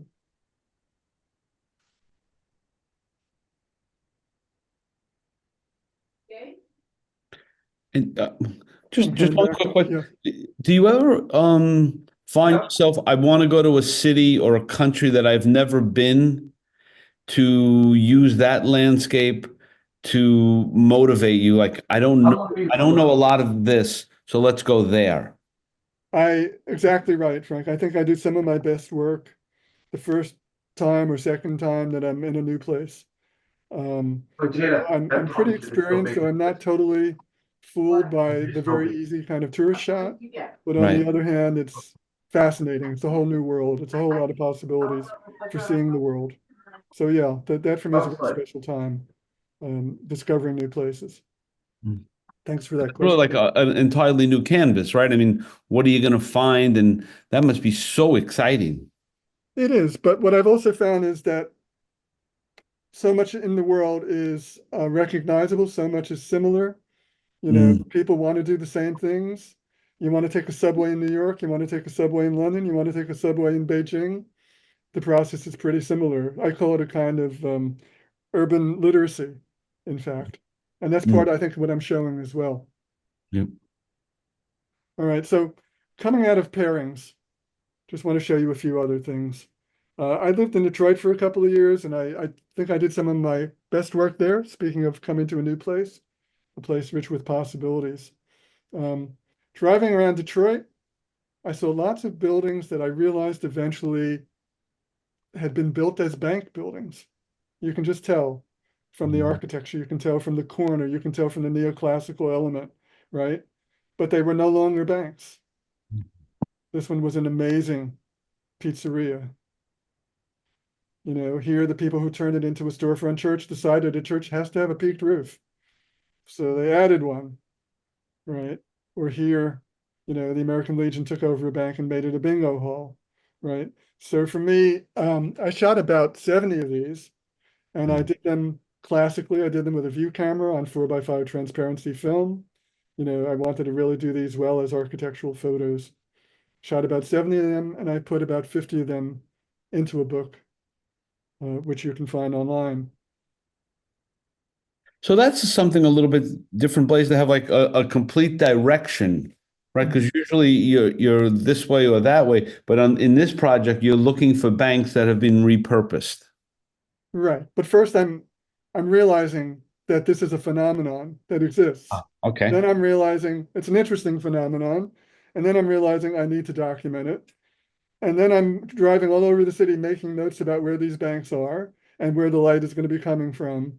And then I'm going out and making the photos. So it's a different kind of project. This is definitely, you know, a project that one has to kind of launch themselves into and stick with in order to make it work. Similar, All in, go ahead. you're all in Detroit. All in Detroit, yeah. The same time I was photographing banks, I noticed another thing going on in Detroit. Lots and lots and lots and lots of stores where the storefront windows were gone and they had been replaced by cinder block or by plywood or by whatever, because these businesses were too poor to even have the roll down grates, right?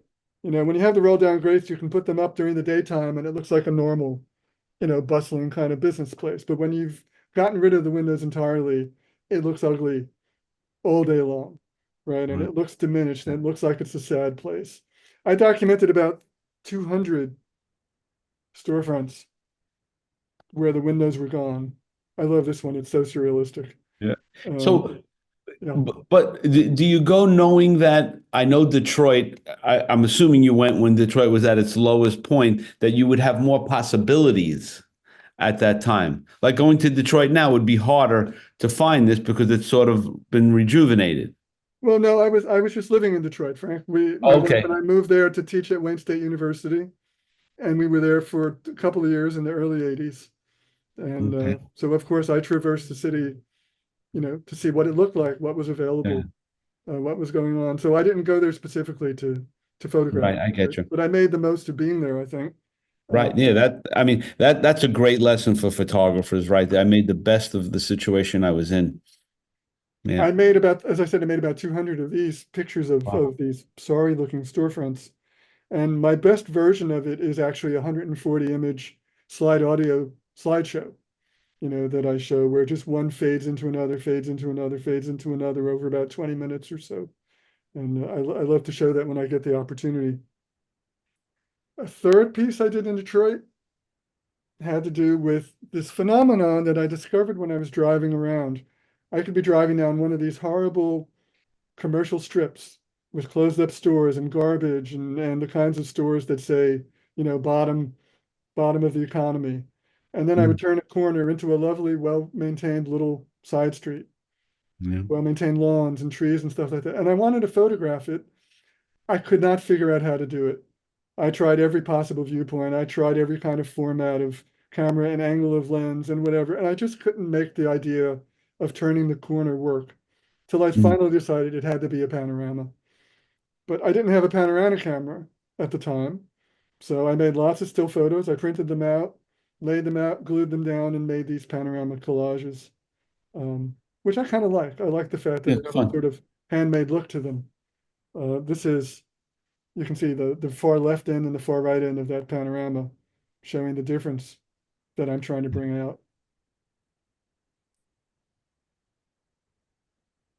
So then I kind of like that idea of collaging panoramas. I made one about Crater Lake, you know, a very horizontal subject. Showed it in 4 frames. And because I like sometimes to work with texts, I put a little text on each frame that tells a different part of the story of Crater Lake. You can see this last one here. So do you find, Blaise, that so much of your presentations, whether in galleries or a presentation like this, lends itself to your explaining to us, your psyche, how you did it, why you did it, what motivates you to do it, makes your images that much stronger telling the story. Well, I think pictures are always stronger when the photographer is there to tell you about them, tell you why they happened and how they happened. I think that's certainly true of Helen's beautiful work. We're really treated to her telling us with all of her personal, Right. insights and emotions about her work.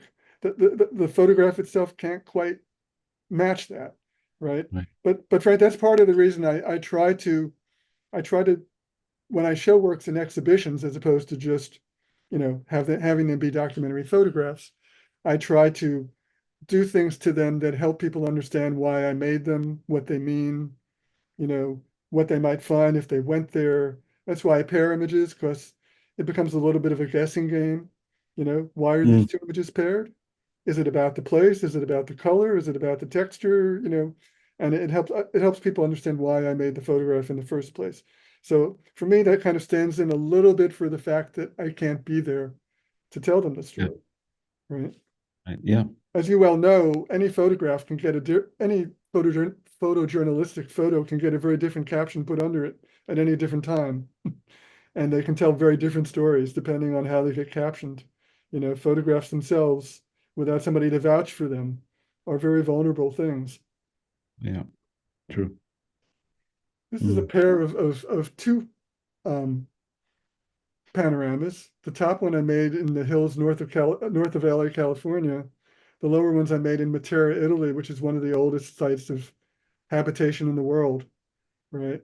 And I called the upper one Alpha, meaning the beginning point, and the lower one Omega, meaning the end point of how people live in cities. So to show you a close up, go ahead. Yeah, and that was made as a print. This was made as a print as we see it there. Yes, this was one of those glued together prints on a gray backing. Beautiful. It's about this one's about 40 inches across. It's pretty big. Right. This is a close-up of the upper panorama, that hilltop that's being scraped and turned into a housing development. And that's a close-up of the lower panorama. The city that started out as caves in the hillside 14,000 years ago and has been developing in beauty and complexity ever since. This was another challenge. I had tried to photograph what's sometimes called the Giglio Festival in Brooklyn many times, and I just wasn't happy with the results. You got the 70-foot tall tower with a saint on top. You got a platform with a band on it, and then you have about 80 guys who are drinking a lot of beer, lifting up the whole thing and moving it forward a couple of blocks. And the still photos just were not cutting it for me. So finally, one year, I just went wild. I just took lots and lots of pictures all at once, going up and down and around, and put them together into this collage, which I think brings across some sense of what this festival is about.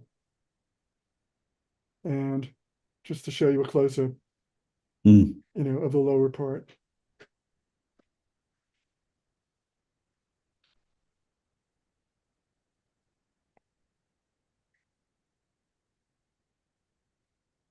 All right, just one very different piece. It was 1974.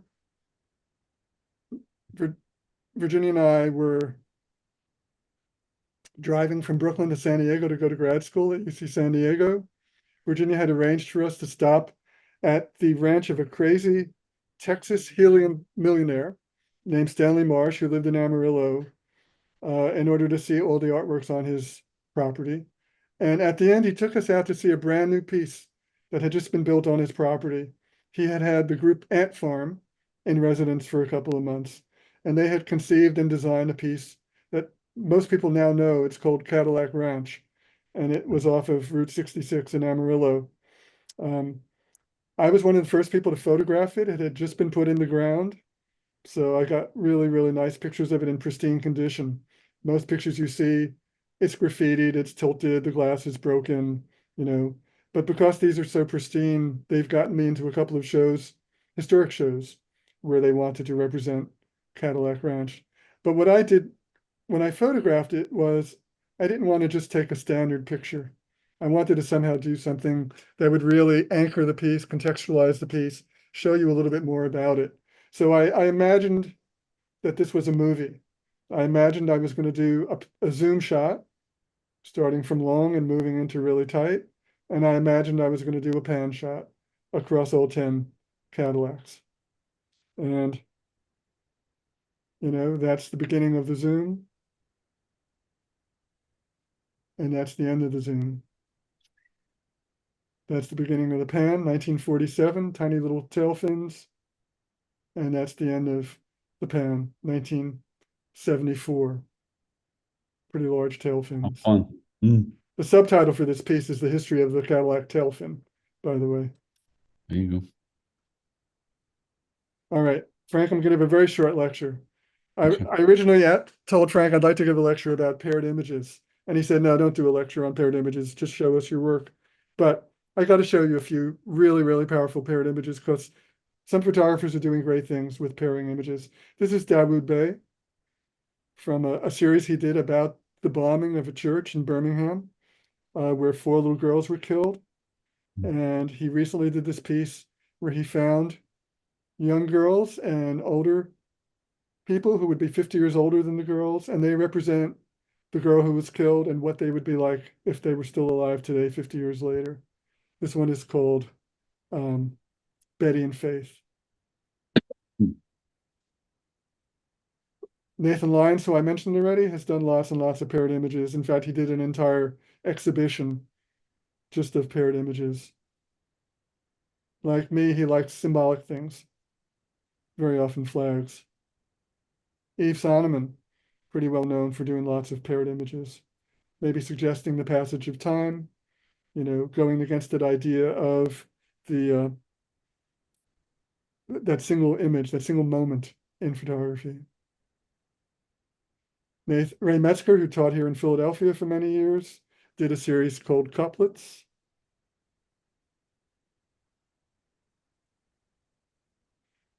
Martin Munkashi did a piece about the rise of fascism, how appropriate, where he paired images. The one on the left says innocence on the march. The one on the right says evil on the march. And I discovered this guy, Alan McWeeny, who I'd never heard of, born in Ireland, has worked in New York for over 50 years, did this amazing series of pictures of the New York City subway system in 1977. And he paired the images without space between them, just like I do. And he creates amazing, almost indecipherable spaces in doing these pairings. I saw these at the New York Public Library in a great exhibition. Of course, photographers use that spread in the book as a place to pair images. This was one that Jeff Dunas showed, Frank, when he showed for projections. This is one that Robert Frank did in his less known book, London and Wales, where the left photo is always London and the right photo is always Wales.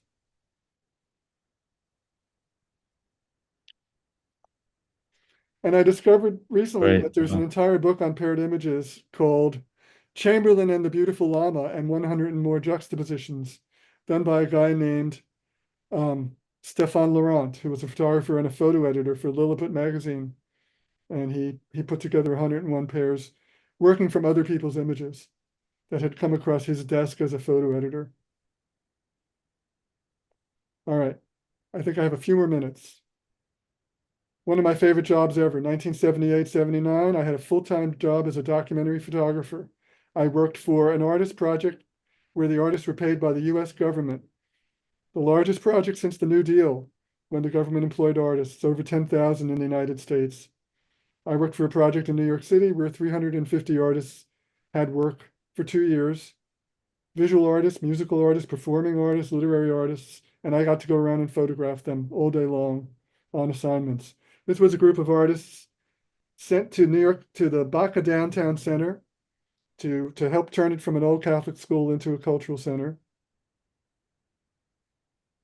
That's Virginia, my wife, right in the middle there. She also worked for the same project. I don't know why it's stuck. You might recognize Henry Geldseller, the then New York City Commissioner of Cultural Affairs. Very flamboyant guy. And I got to, photograph him in his office due to the fact I was an official documentary photographer for this project. And I got to photograph this very interesting Brooklyn-based artist named Ellsworth Osby, who the project allowed to hire 6 of their musicians and 6 of their dancers to create a performance work that was eventually shown in Union Square.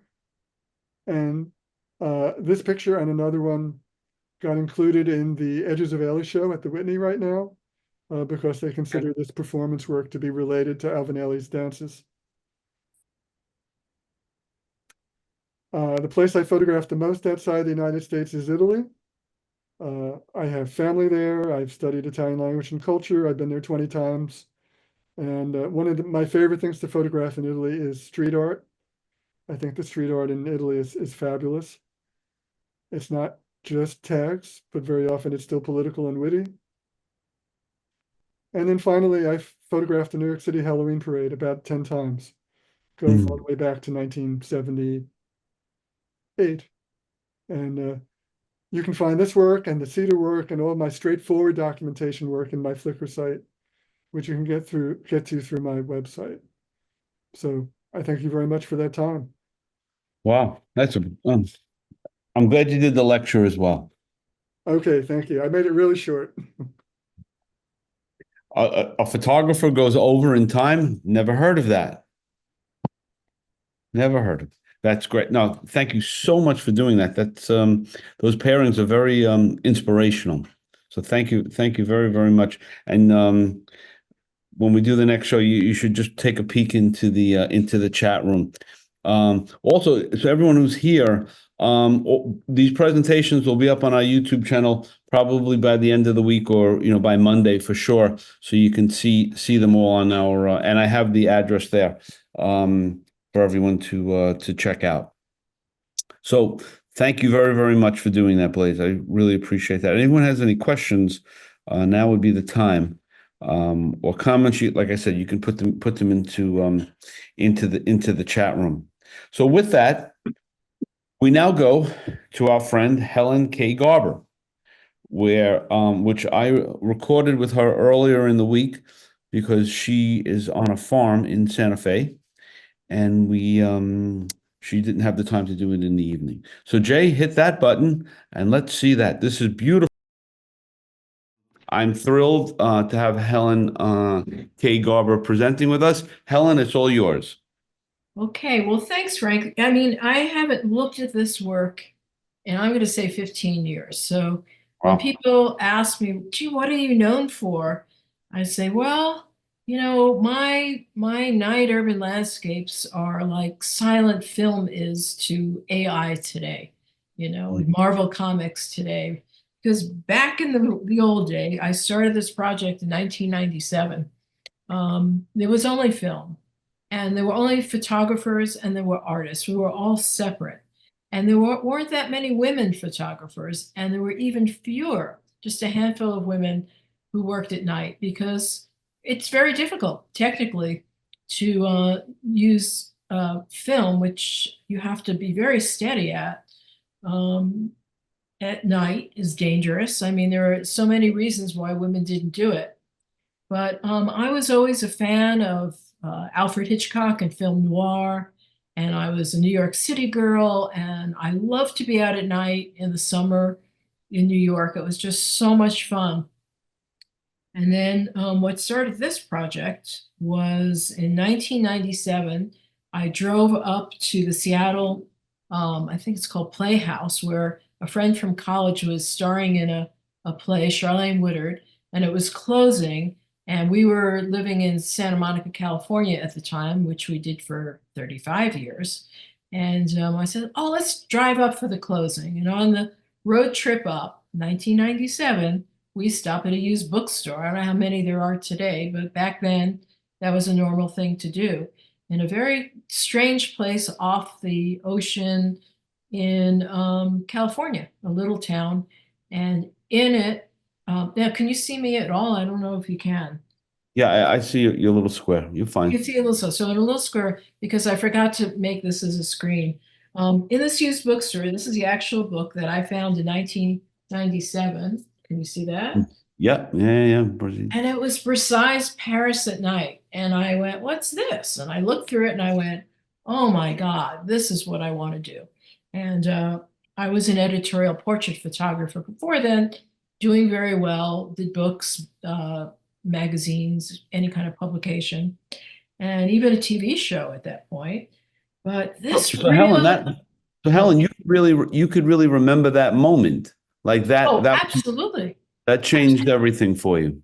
I just blew me away because I was into, the night. It was so sophisticated. And I loved getting on rooftops and looking down. So that was, I'm going to say, probably March 1997. And that summer, when we visited New York, we always went back to New York. And I was telling my husband's best friend, Bruce, about this is what I want to do. Do you know any good rooftops? And he said, the Empire State Building observation deck is open till midnight, and Mm. you should go check that out. And so we did, and we went there, and I had my little knapsack, my photo bag, which I have now. And at the bottom, the security guard said, no tripods allowed. And do you have any tripods? And I have to say, I lied. I said, no, I don't. And he didn't look through my pack, but I had a mini tripod. And so we went up there, and having the mini tripod, I was able to shoot film sharply using the mini tripod. There was like a little ledge out there off the observation deck that I could press on and put my lenses through the chain link fence. Mm. So I took a roll of film, 36 exposures, for people who don't know what film is. I only have 36. That kind of blew me away when I got it back. This is the first image of the World Trade Center. There were very, very few images of the World Trade Center taken at night because it was only up for 11 years and there was only film cameras. And I might have been one of the very few people who lied and said I didn't have a tripod and did. So I'm going to use this. These next few images are all from that first contact sheet. Wow. It was pretty incredible. Then I looked down. This is Madison Square Garden. And I showed, at that time, it's 1997. And I grew up going to all the museums in New York, and especially the Brooklyn Museum, because I was in Brooklyn. And I don't know where I had the chutzpah, but I called up the curator of the Brooklyn Museum and I said, I have this really good, some prints here. I'd love to donate to the museum because the museum was so important to my life. And Barbara said, well, come on over. And I had a meeting in her little Greenwich Village townhouse, apartment, whatever, co-op. And she just went nuts over this stuff and chose a number of the images for the Brooklyn Museum. So a lot of the stuff is in that collection. There are quite a few collections, but that was the first time that I sat there and had my dream come true, being in a museum collection. So I'm going to go through these quickly. And I must say too that I was living in Los Angeles at the time, so New York was only once or twice a year for me to shoot there. But I took the same sensibility and brought it to Los Angeles. But the way I have this organized, I'm going to go through the New York images first. And I'll go through them quickly. You could ask me questions. These are all oh, this was a great game. I had a GR7, a Ricoh, this little handheld camera with it has a Zeiss lens on it. And so whenever we take a cab, I play this little game of in between lurches, I would shoot out the back window. And this image was shown at the Skirball Museum for light and noir. And I love that game. That was so much fun. Mm. And since I watched all those noir films and Alfred Hitchcock, I knew the angles.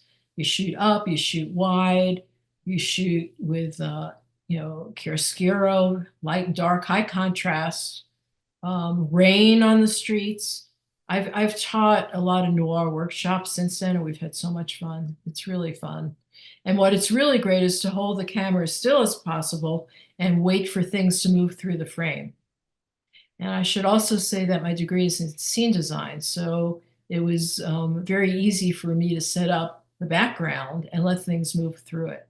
But what I love to do, especially with that mini tripod, because there's no way you could handhold film at that time. I had 100 ASA film and 400 ASA film, 100 ASA film on my Nikon and 400 that sometimes I'd push to 1,000 or 800 to 1,000 on my GR, and that's why it's a little bit grainy T-Max. And I would just set it up with a tripod and wait for things to happen.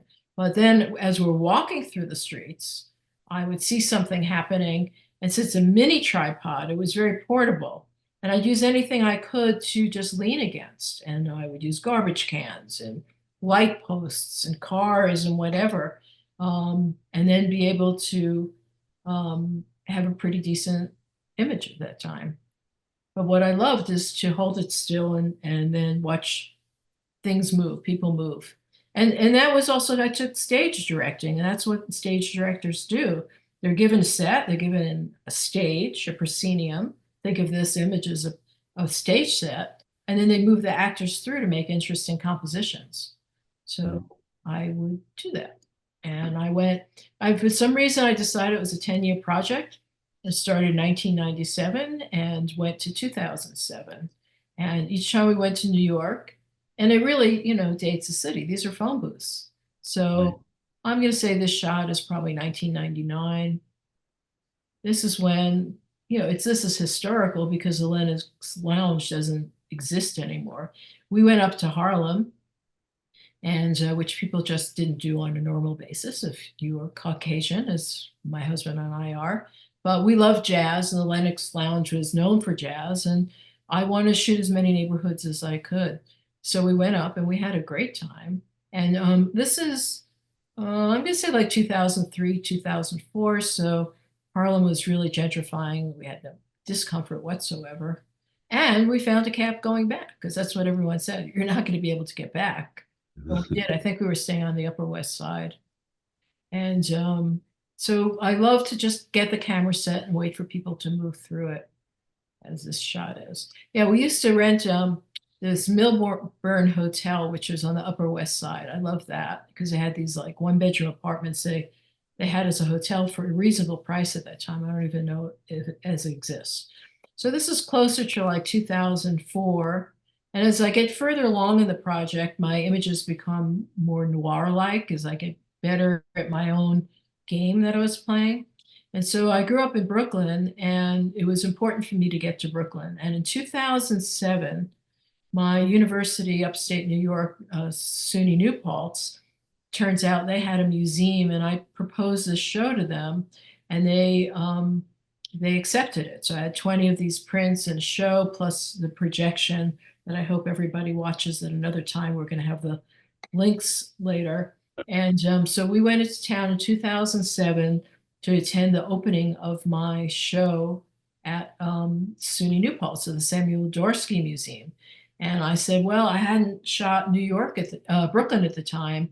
So we landed specifically from LA to JFK. So we could just, I think we rented a car so we could drive straight to Coney Island, where I spent a lot of time growing up. My grandparents lived there. And we landed in JFK, and I don't remember fog growing up, really, ever. But we landed in pea soup fog, and we went over to Coney Island in a pea soup fog night in 2007. I got to shoot buildings that no longer exist. It was incredible. It was like the middle of October. It's now midnight. We're at Coney Island at midnight, off season. The only thing open is Nathan's. And it was my husband and I, a couple of prostitutes, I don't know, maybe nobody else. And we walked around, my husband terrified because it was just black past that building. The Wonder Wheel is just at the boardwalk. But since I grew up there, I knew that there was a boardwalk there, and I wanted to shoot there as well. And your husband is a Brooklynite as well? Well, he's from Long Island. That's why Okay. he's not So as he's a little strict. soft. He's a little softer. Yeah, he's softer. And then for 50 years, he's been saying, you know, Helen, Brooklyn is on Long Island. You do know that. I said, it is New York City. We're different Nice people. try. Nice try, guy. And so the poor guy, you know, he's been protecting me all these years. Back in the 80s, I took a National Geographic workshop, and I'm only 5'3". And so the workshop instructor said, you can never go out for your night shooting without either a husband, a dog, or both, because it's very dangerous. And so what I would do is go out with a group of friends to openings and then kind of wander off and get him crazy. Mm. So, So you've got these shows going on, you up in New Paltz at the Brooklyn Museum, and they're collecting your work. I mean, that has to be, I mean, so wonderful for you, at a young age, and you're doing what you love, yeah, and it was great. people are loving it. I mean, can you put that sort of in a time capsule for us? Sure. I actually always And you photograph. could run through the slides as you. Okay, thank you. Yeah. Oh yeah, this is a cool one. This is the early one. This is probably 1997. And this is right after 2001.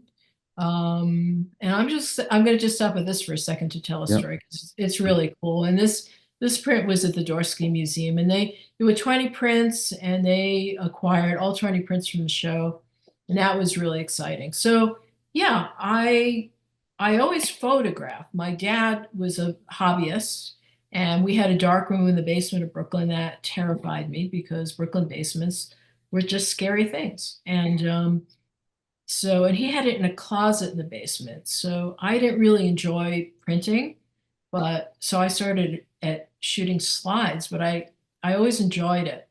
And actually won my first prize as in junior high school, because he helped me photograph onions growing in different variations and we used his Voigtlander 2¼ camera, and we shot it. So that was actually the first award I got at the Brooklyn Science Fair for my photography. So I had a natural talent towards it, but I didn't do it professionally till I was 40 years old.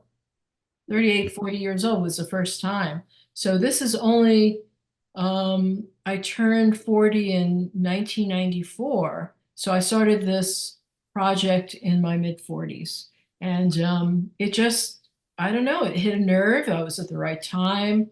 As I said, there was just a handful of women photographers. I was in LA, film capital of the world at the time, not anymore, but, and people loved it. And I gotten a lot of museum collections. I lectured. I read a book about how to be a successful artist, and I did everything it told me to do. And if someone asked me to talk, which is frightening for me, like everyone else, I would just say yes. I mean, I was the 7th lecturer at the Annenberg Space for Photography, and that was like a major big deal. Like I went right after Lauren Greenfield, and there were 300 people there. And I also, I gave a lecture, a 45-minute lecture, and then the projection that you'll see that's on YouTube was played. I had a live band, John Beasley, who composed the music, brought in 5 pieces. They played it live to the projection. And when I got to Century City, where the Annenberg was, I had asked for a rehearsal, but they said no. The tech guy said no, it'll be fine. And I got there, and they misplaced the DVD for the projection. They couldn't find it, and the person in charge was not around. And it was a terrifying moment, because the 300 people were starting to walk in, and John walked in. I said, "Do you have the DVD?" And he said, "No." And I called my husband. I said, "You're going to have to, this is rush hour traffic in LA, and he's coming from West LA. Please stop at my studio. Go get another one on Venice Beach." It was horrible. And then all of a sudden, one of the guys had the key to the manager's office. And fortunately, I was very good at branding, and I'm going to change this slide again. I'm sorry. Let's slow it up. This is a visual thing. And it was in a black envelope. So they found it, they put it on. I was literally shaking at that time, because I think he found it 10 minutes before my presentation. But we You pulled it could still off. remember being you could still remember being so nervous, right? Those things kind of Well, stick with you.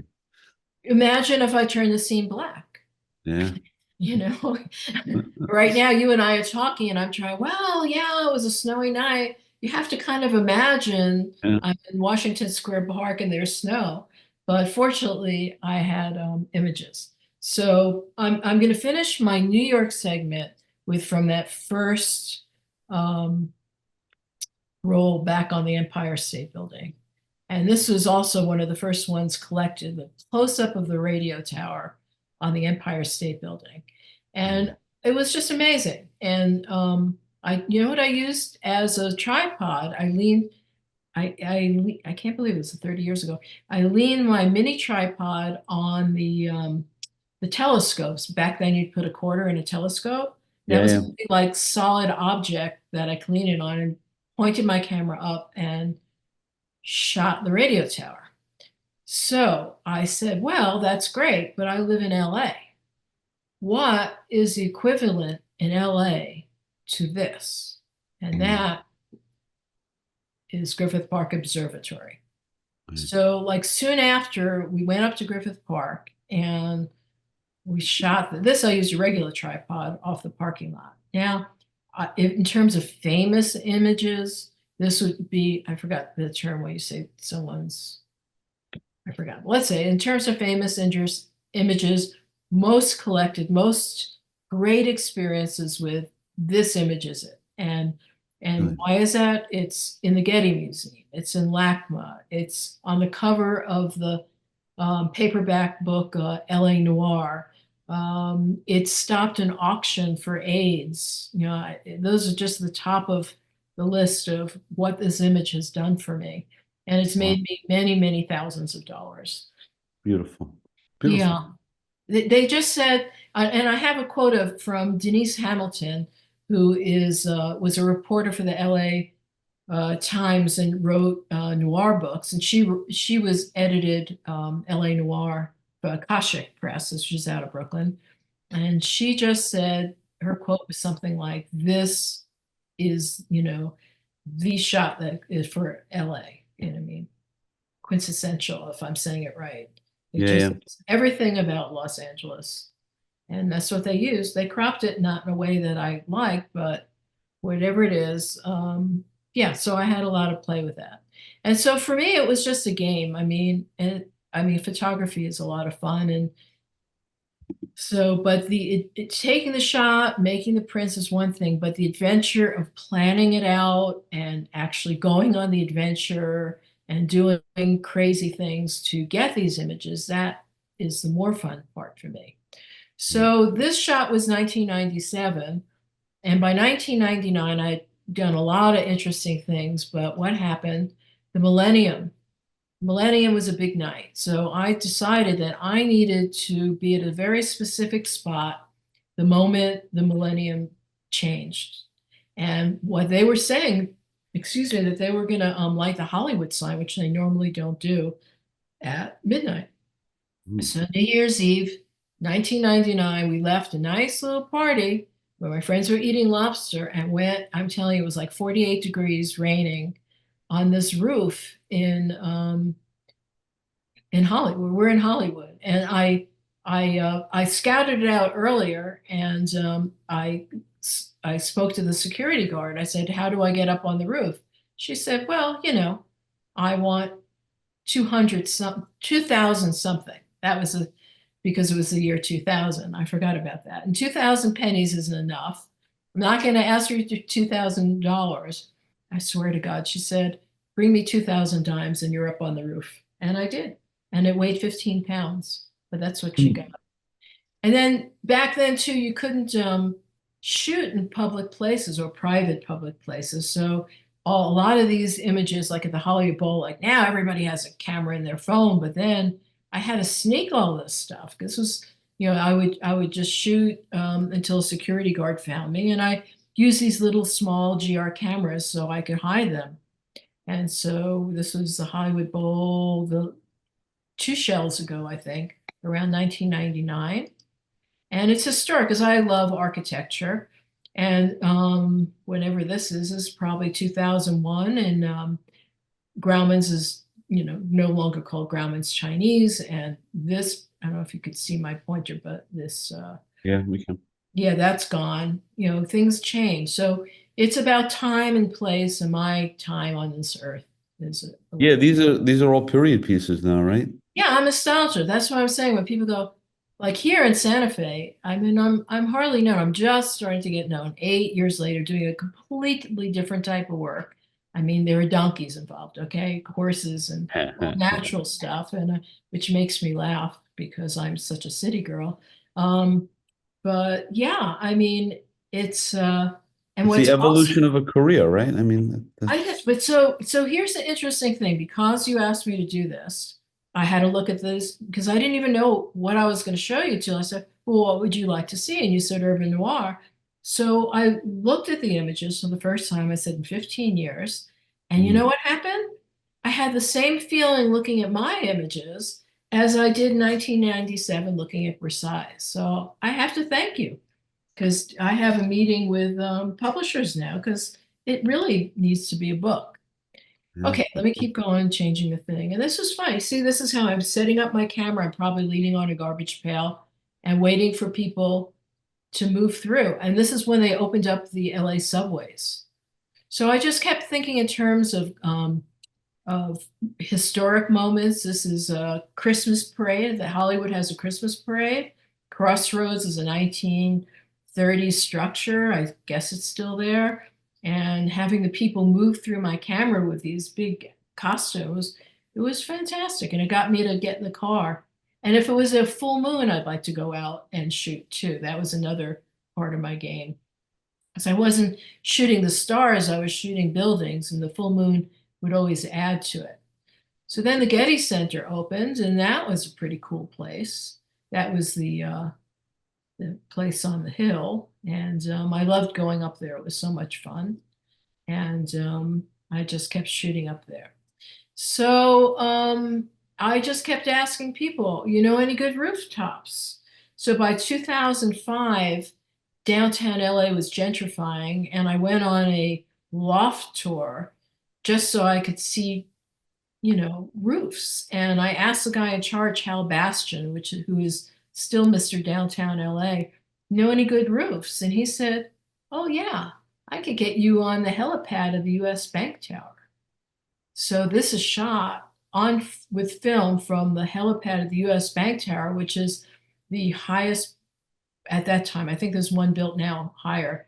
It was the highest building in Los Angeles. And this started a whole nother project. I'm sorry, go ahead. No, I had the question just that, I mean, your upbringing of being a Brooklyn girl, like there's no question I won't ask. There's no place I won't go or That's right. find a way to go served you well, right? I mean, this is the bottom line. The worst they could say is no. That's it. And it never bothered me. I never took it personally. And I have to say, I got very few no's. It was always, okay, yes, very few no's.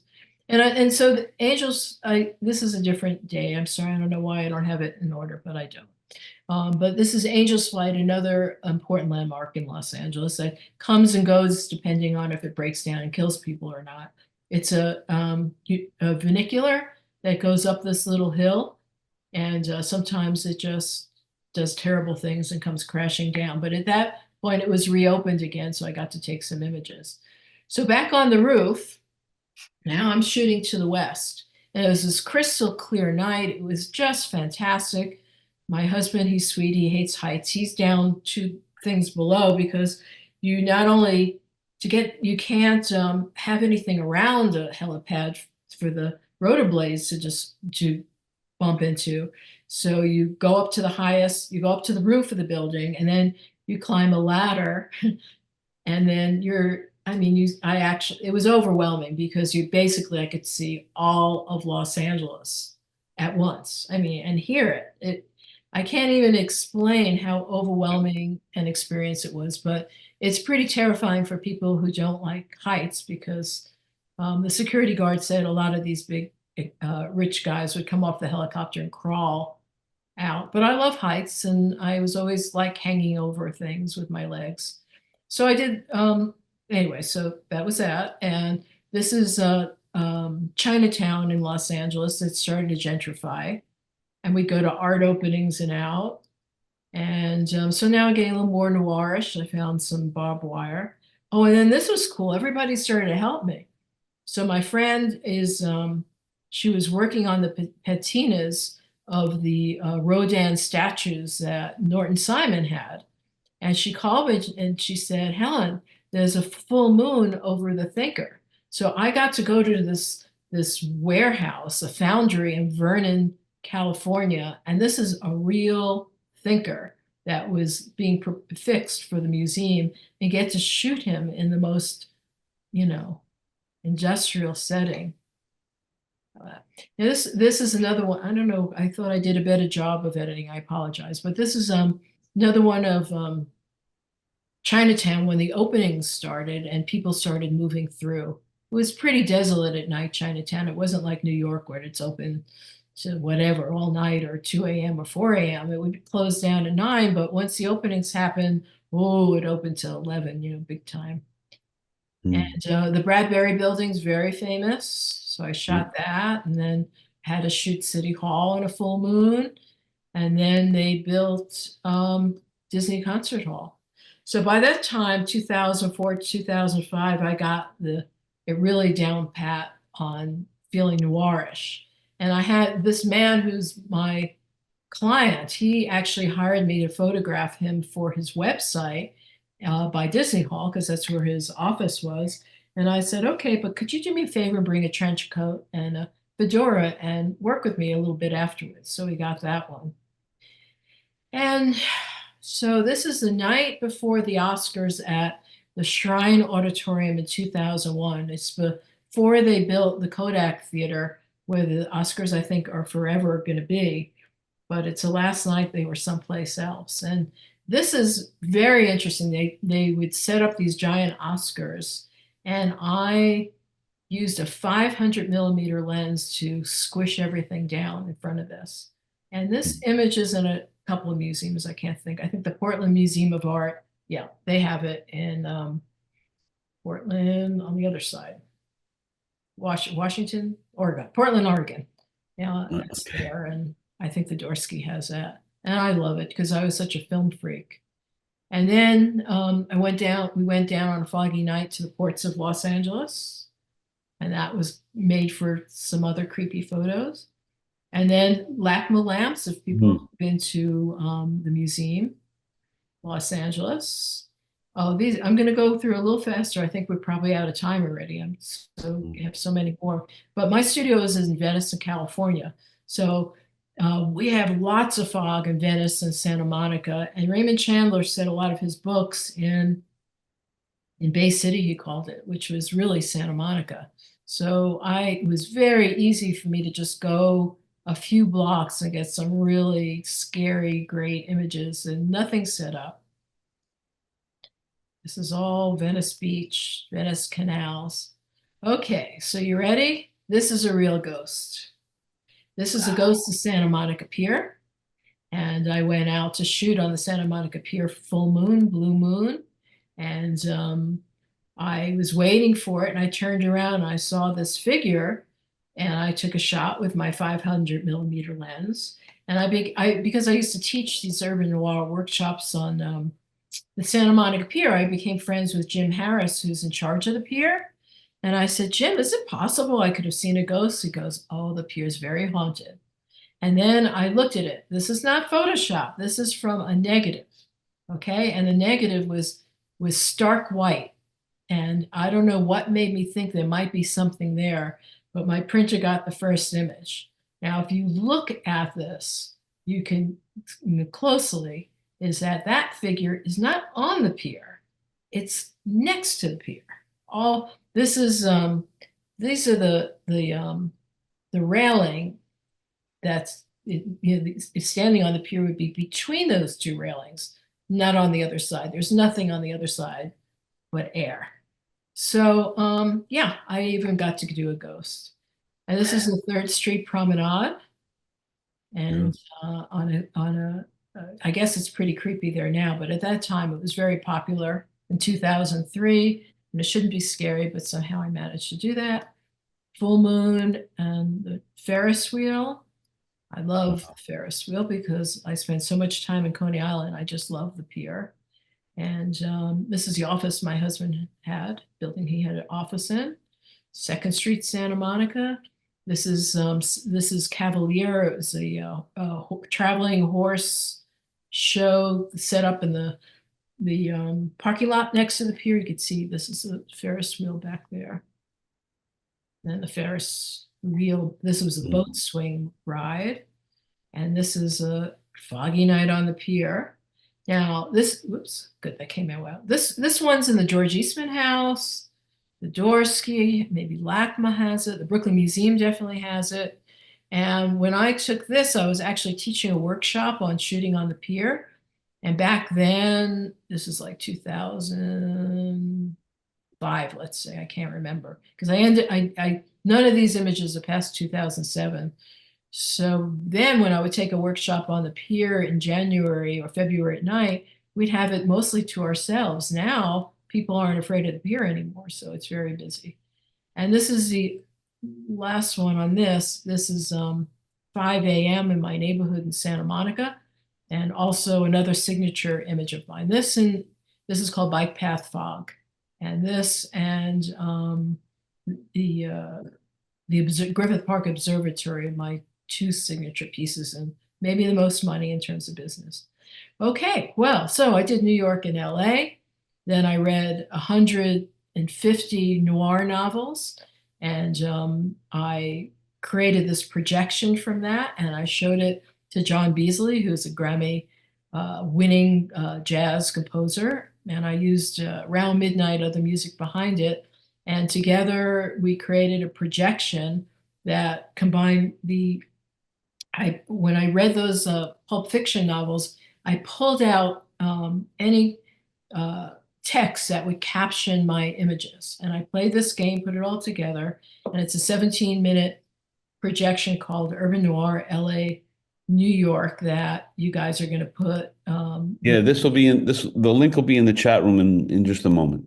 Okay, so that ends LA and New York. So then I thought, well, what a cool thing to do. Why not travel the world and do this in all different cities? So I'll go through quickly. I mean, you know, I was doing well into the recession and then everything fell apart. But I did get Paris. That's also, this is the Worcester Museum of Art, Eiffel Towers. So Paris, this is Amsterdam. Oh, this was really cool. We used to exchange our place for others, and someone called us from Amsterdam, and we got to stay at their place while they stayed in because we were near the beach in Santa Monica. And so their friend said, oh, would you like to see the windmills? I'll drive you to the windmills. And we went to see the windmills in the daytime. And then she, because I can't read Dutch, she reads and it says, they're lit once a week, once a year. And guess what? That night was one of those nights. So I had that mini tripod. We used like picnic tables, and we waited till it was night, and we went around, and I got some really unique, amazing shots. So after I went to, and if you go on my website, all the stories are there. So once I was on the helipad, the Venice, I read an article about the Venice Biennale of Architecture coming up, and it was about cities, and one of the cities was LA. So again, you know, worst he could say is no. It was very easy back then. Now forget about it. But I emailed the director of the Venice Biennale of Architecture. He was in London. And I said, you know, I have this idea. I think I could do a full panorama of Los Angeles at night, you know, from that helipad. And now digital was just starting to be invented. It's 2005. I said, I think we could make like a 40-foot long print with the panorama. And he said, yeah, okay, I'd like that. So then I had to make it happen, because those little images I showed you from film, yeah, that wasn't going to do it. I had to go back up with the first Hasselblad digital camera with a crew of 2, and it's all on my website. and we didn't know how to work that camera. We didn't know what a card was. And he got Sammy's camera in LA, rented it to me. I mean, that night cost me about $3,000, but you know, it was a Venice Biennale. So we figured it out and we went around you can't just put a camera on the middle of the helipad and spin it around and take different shots to get the panorama to stitch later, because the edge of the helipad would Be in the way. cut off all the landmarks. So we went around the circumference of it, the edge of it. And so that was all great, except when you laid everything together, there was parallax view. So I spent months matching all the images so they didn't have lay 4 times on top of each other. It was horrific and ended my digital career but anyway, it's the Venice Biennale. It's 2006. I get to go to the opening, and then we got to spend some time in Rome and in Venice during a full moon week. So that's what I'm going to finish up with these guys. And this is Rome and Venice. You know, it was fantastic. So, I mean, as you continue on, like, and you open up this collection again, 15 years later, Yeah. like, what does that do to you I think they're gorgeous. emotionally? I mean, of course they're you just gorgeous. set me but, off. like, what does it do to you, like, mentally, physically, to see all these, like, all these periods in your life? It's just like, wow, this stuff is. I put aside when we were invited to present the projection of the Urban Noir LA and New York as part of the Oscar Noir Festival for the Academy of Motion Pictures Arts and Sciences. We opened up a festival night and we showed the projection to 1,000 people. And John and I was sitting next to each other, and I got to see these images 60 feet across with 1,000 people. It was absolutely terrifying. But they stood up and applauded. And then at the end, I forgot his name. He's gone now. But someone who created the Academy Museum, Mizrak. And he, not the photographer, but anyway, I heard him behind us say, this should be a book. And then that was 2009, and everything had changed in publishing. And instead of me being paid to create this book, they wanted me to give them $40,000 to make this book, and then say the different publishers. Everything had changed. Like today, even the best, maybe the top -1% of photographers will get their books paid for, but mostly you have to do it out of your print sales. And I was like, $40,000 for 1,000 copies. So each book was going to cost me $40. And my friend, there were Italian publisher, and Susan Bernstein, who's a wonderful photographer. I don't know if you had her on yet. She did it. And she said, be careful, Helen, because they discount the book to $32 on the website right away. So when they sent me the contract, I said, I don't know. I mean, I'm not a practical person, but you're telling me, since anybody could buy the book for $32, it's going to cost me $8 more per book to make it. And it took me 10 years of my life to create this body of work. I can't rationalize it. I'm sorry. Right. But now I have my neighbor works with Blurb, and we're going to have a meeting about this. So thank you. Editing through this has really opened up another portal for me. So I appreciate it, Frank. I really do. No, that work was beautiful. That's when I saw it, I knew we had to do it. So I'm just going to, I don't know how much time do we have? I have no sense of time. Zip through these and yeah, I have a few more. So this went, okay, so now that's 2006. 2007, I get in 2 car accidents, messes up my neck. I can't really use a single lens reflex. So I went through my contacts. So I was like, how am I going to make work? And I started, oh no, I'm sorry. Let me just finish with this. And this is the Arsenale where the fair was. So to approach the Venice Biennale, in the opening reception, you come up by boat and you walk in here. It was fantastic. Jazz music playing. And so Venice, California, and Venice, Italy were the same thing. They're just filled with all these day tourists that disappear at night. So when we arrived at Venice, Italy, I just couldn't believe the crowds and how I waited my whole life to be there. And it was just as horrible as Venice Beach. And they were the same outfits and the cargo shorts and the t-shirts and the ice cream and the pigeons. So now I'm in my studio, not being able to shoot and just looking through my stuff. And I started to compare images from Venice, California at night to Venice, Italy. And I came up with this How series, fun. Venice, Venezia, and here are a couple from that series. And none of these were taken on purpose. They just were there. And look Right. at this one, not on purpose. This is my husband, Stuart. He always, at some point would get in the way of my shot. And here I got to use it to my Still best. today, right? Excuse me? Still today, he gets in the shots. Oh, absolutely. But look how cool that is. Yeah. Right. Venice, California, those 1997, 98, and then 2006. And then, Trying to set that up. My God. oops, what happened to this one? There it goes. And that's, oh, there he is with the dog. So I love Porsches, and I love the pier. And in California, it was just a funny thing. People would get vanity plates, they called them. Yep. So for this black, I finally at 50 years old got my first Porsche, and I put this vanity plate on, and I shot this as a signature image until I kept getting whacked in my black Porsches, and then this is where I had my accident in, and so I stopped driving black ones and switched to silver because they were more visible. Okay. And then so after the accident too, I got into this whole thing of going through my negatives, and it's a moment of safety and then fear, because my whole life changed after I got whacked. Right. And this was on the cover of Urban Noir. They did a story of me. And so these are the noir diptychs. And then just real simple, this is one of the pages with a quote. And it was like Raymond Chandler and I walked hand in hand through the city. And this is recorded so people could like look through this more Right. slowly. And then out of this came the projection too.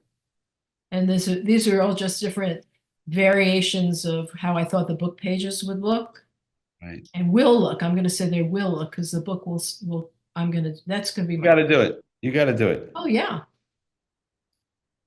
Yeah, and this is the block I grew up in Brooklyn. So Frank, look at this quote though. Okay. Yeah, Jonathan Lethem did this fabulous book called Motherless Brooklyn, and I got great quotes from him. Wow. And then I think I ended with this one. Yeah. So that's one project out of like many thousands, it seems, in my life. And I appreciate you letting me walk through my history. So, like I said, as you go through this, does this rekindle something? I should get back to this, or like this is the bubble. Like that was then. I'm here now. No, because I thought I mean, having, I could say, presenting the work at the Academy to 1,000 people is a nice kind of apex to it. But I love books. I love books. It should be a book. It needs to be a book, and people can enjoy it. Adding the John's music, which is fantastic. It adds that real jazzy. He really got it. So I hope everybody watches the projection, and then, but it also is nice to have a book. Yeah. So I can't thank you enough, Helen, for doing this. This is, I mean, yeah, this is so enriching to see your process. And last question from me, you said at some point you became a professional photographer. Yeah. But you had achieved so much before you were professional. I was just I was trying all different things. Tried set design, I tried art direction, I tried painting, I tried video. Oh, and actually, I'm glad you asked me that. And that friend, Charlene Woodard, who I went to see her close her play, who's a very well-known actress and many awards and still working. You could see her plays were on off Broadway and stuff. She's my college friend. So aside from finding the Versailles book on the way up to her, She's now already nominated for a Tony for Ain't Misbehavin'. My husband's a doctor, they're practicing, and I'm trying all these different things. I'm in my late 30s, I'm early 30s, I'm floundering around. And then we went to see a Man Ray show at MoCA in Los Angeles. And we're walking around, and I said, you see, look, he painted, he photographed, he made films, he did everything. And she said, yeah, but first he mastered one thing. She said, pick one and master it. And she goes, you know what? You're a photographer. Be a photographer first, and then you could go on to these other things. So that's a true Perfect. story. No, that's perfect. Well, Yeah. and that's a perfect way to end our little segment. So, Helen, I thank you so much for doing this. And hopefully, with all these bodies of work you have, we have you back. So that's a standing invitation when you're publishing the book and you need to sell books, we'll have you on and you'll show the book, and we want you back. Thank you. Yes. Go look at the website and you'll see totally different work. It's Right. really funny. Well, no, but Thank what that is, that's an evolution of an artist, right? Yeah. I mean, that's what that is. So Thank thank you so much. I very wish I much. could see you. I hope I'm looking where I'm not like looking off crazy. No, you look great. You look absolutely great. Okay. Thank you, Jay. And I'll be in touch with you. So thank you very, very much. Okay. And that was Helen K. Garber. So, so we could open it up. Anyone has any questions for Blaise or Helen? Now would be the time. And there's in the chat room, there's all the website addresses for everybody.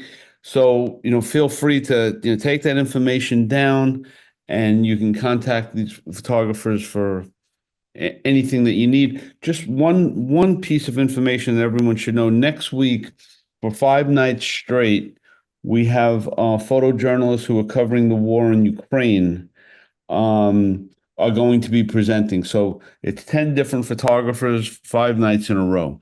So if people want to come in for any of those nights, we'd love to have you. But I can't thank you enough, both of you, for sticking around and doing this with us. You guys made it really into a very, very special night. Thank you very much. So if you want, you can unmute everybody, Jay. And Helen, you have to go to sleep. I know. Whether But that you was want so to. good. I mean, both the work was just amazing. Blaise's and Helen's. Love them both. Yeah, that's yes, and like I said, in the chat room, you see all these nice comments from everybody. Yeah, I'm blown away. Beautiful.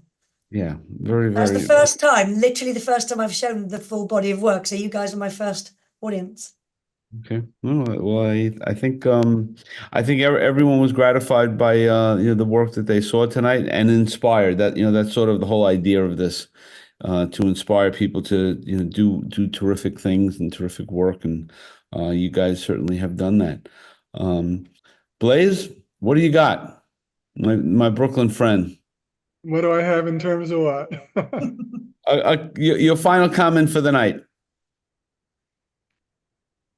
I think you do a great show, Frank, and you really give people an opportunity to show their work to a new and different audience. Yeah.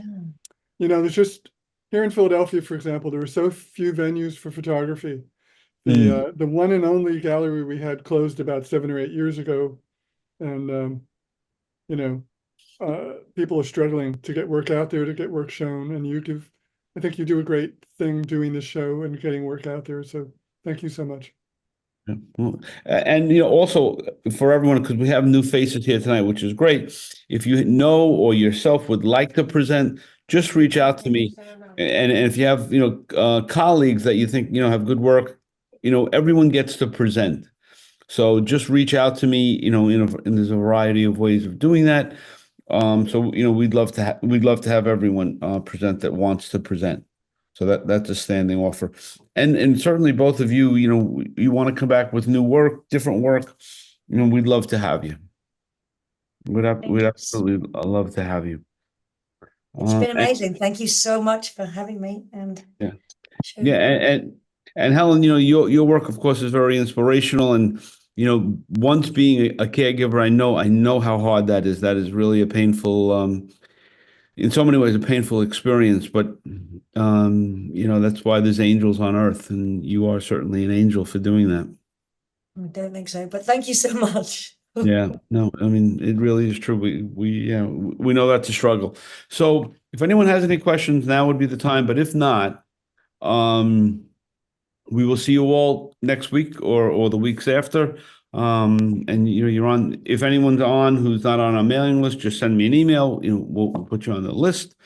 And just thanks everyone for coming in.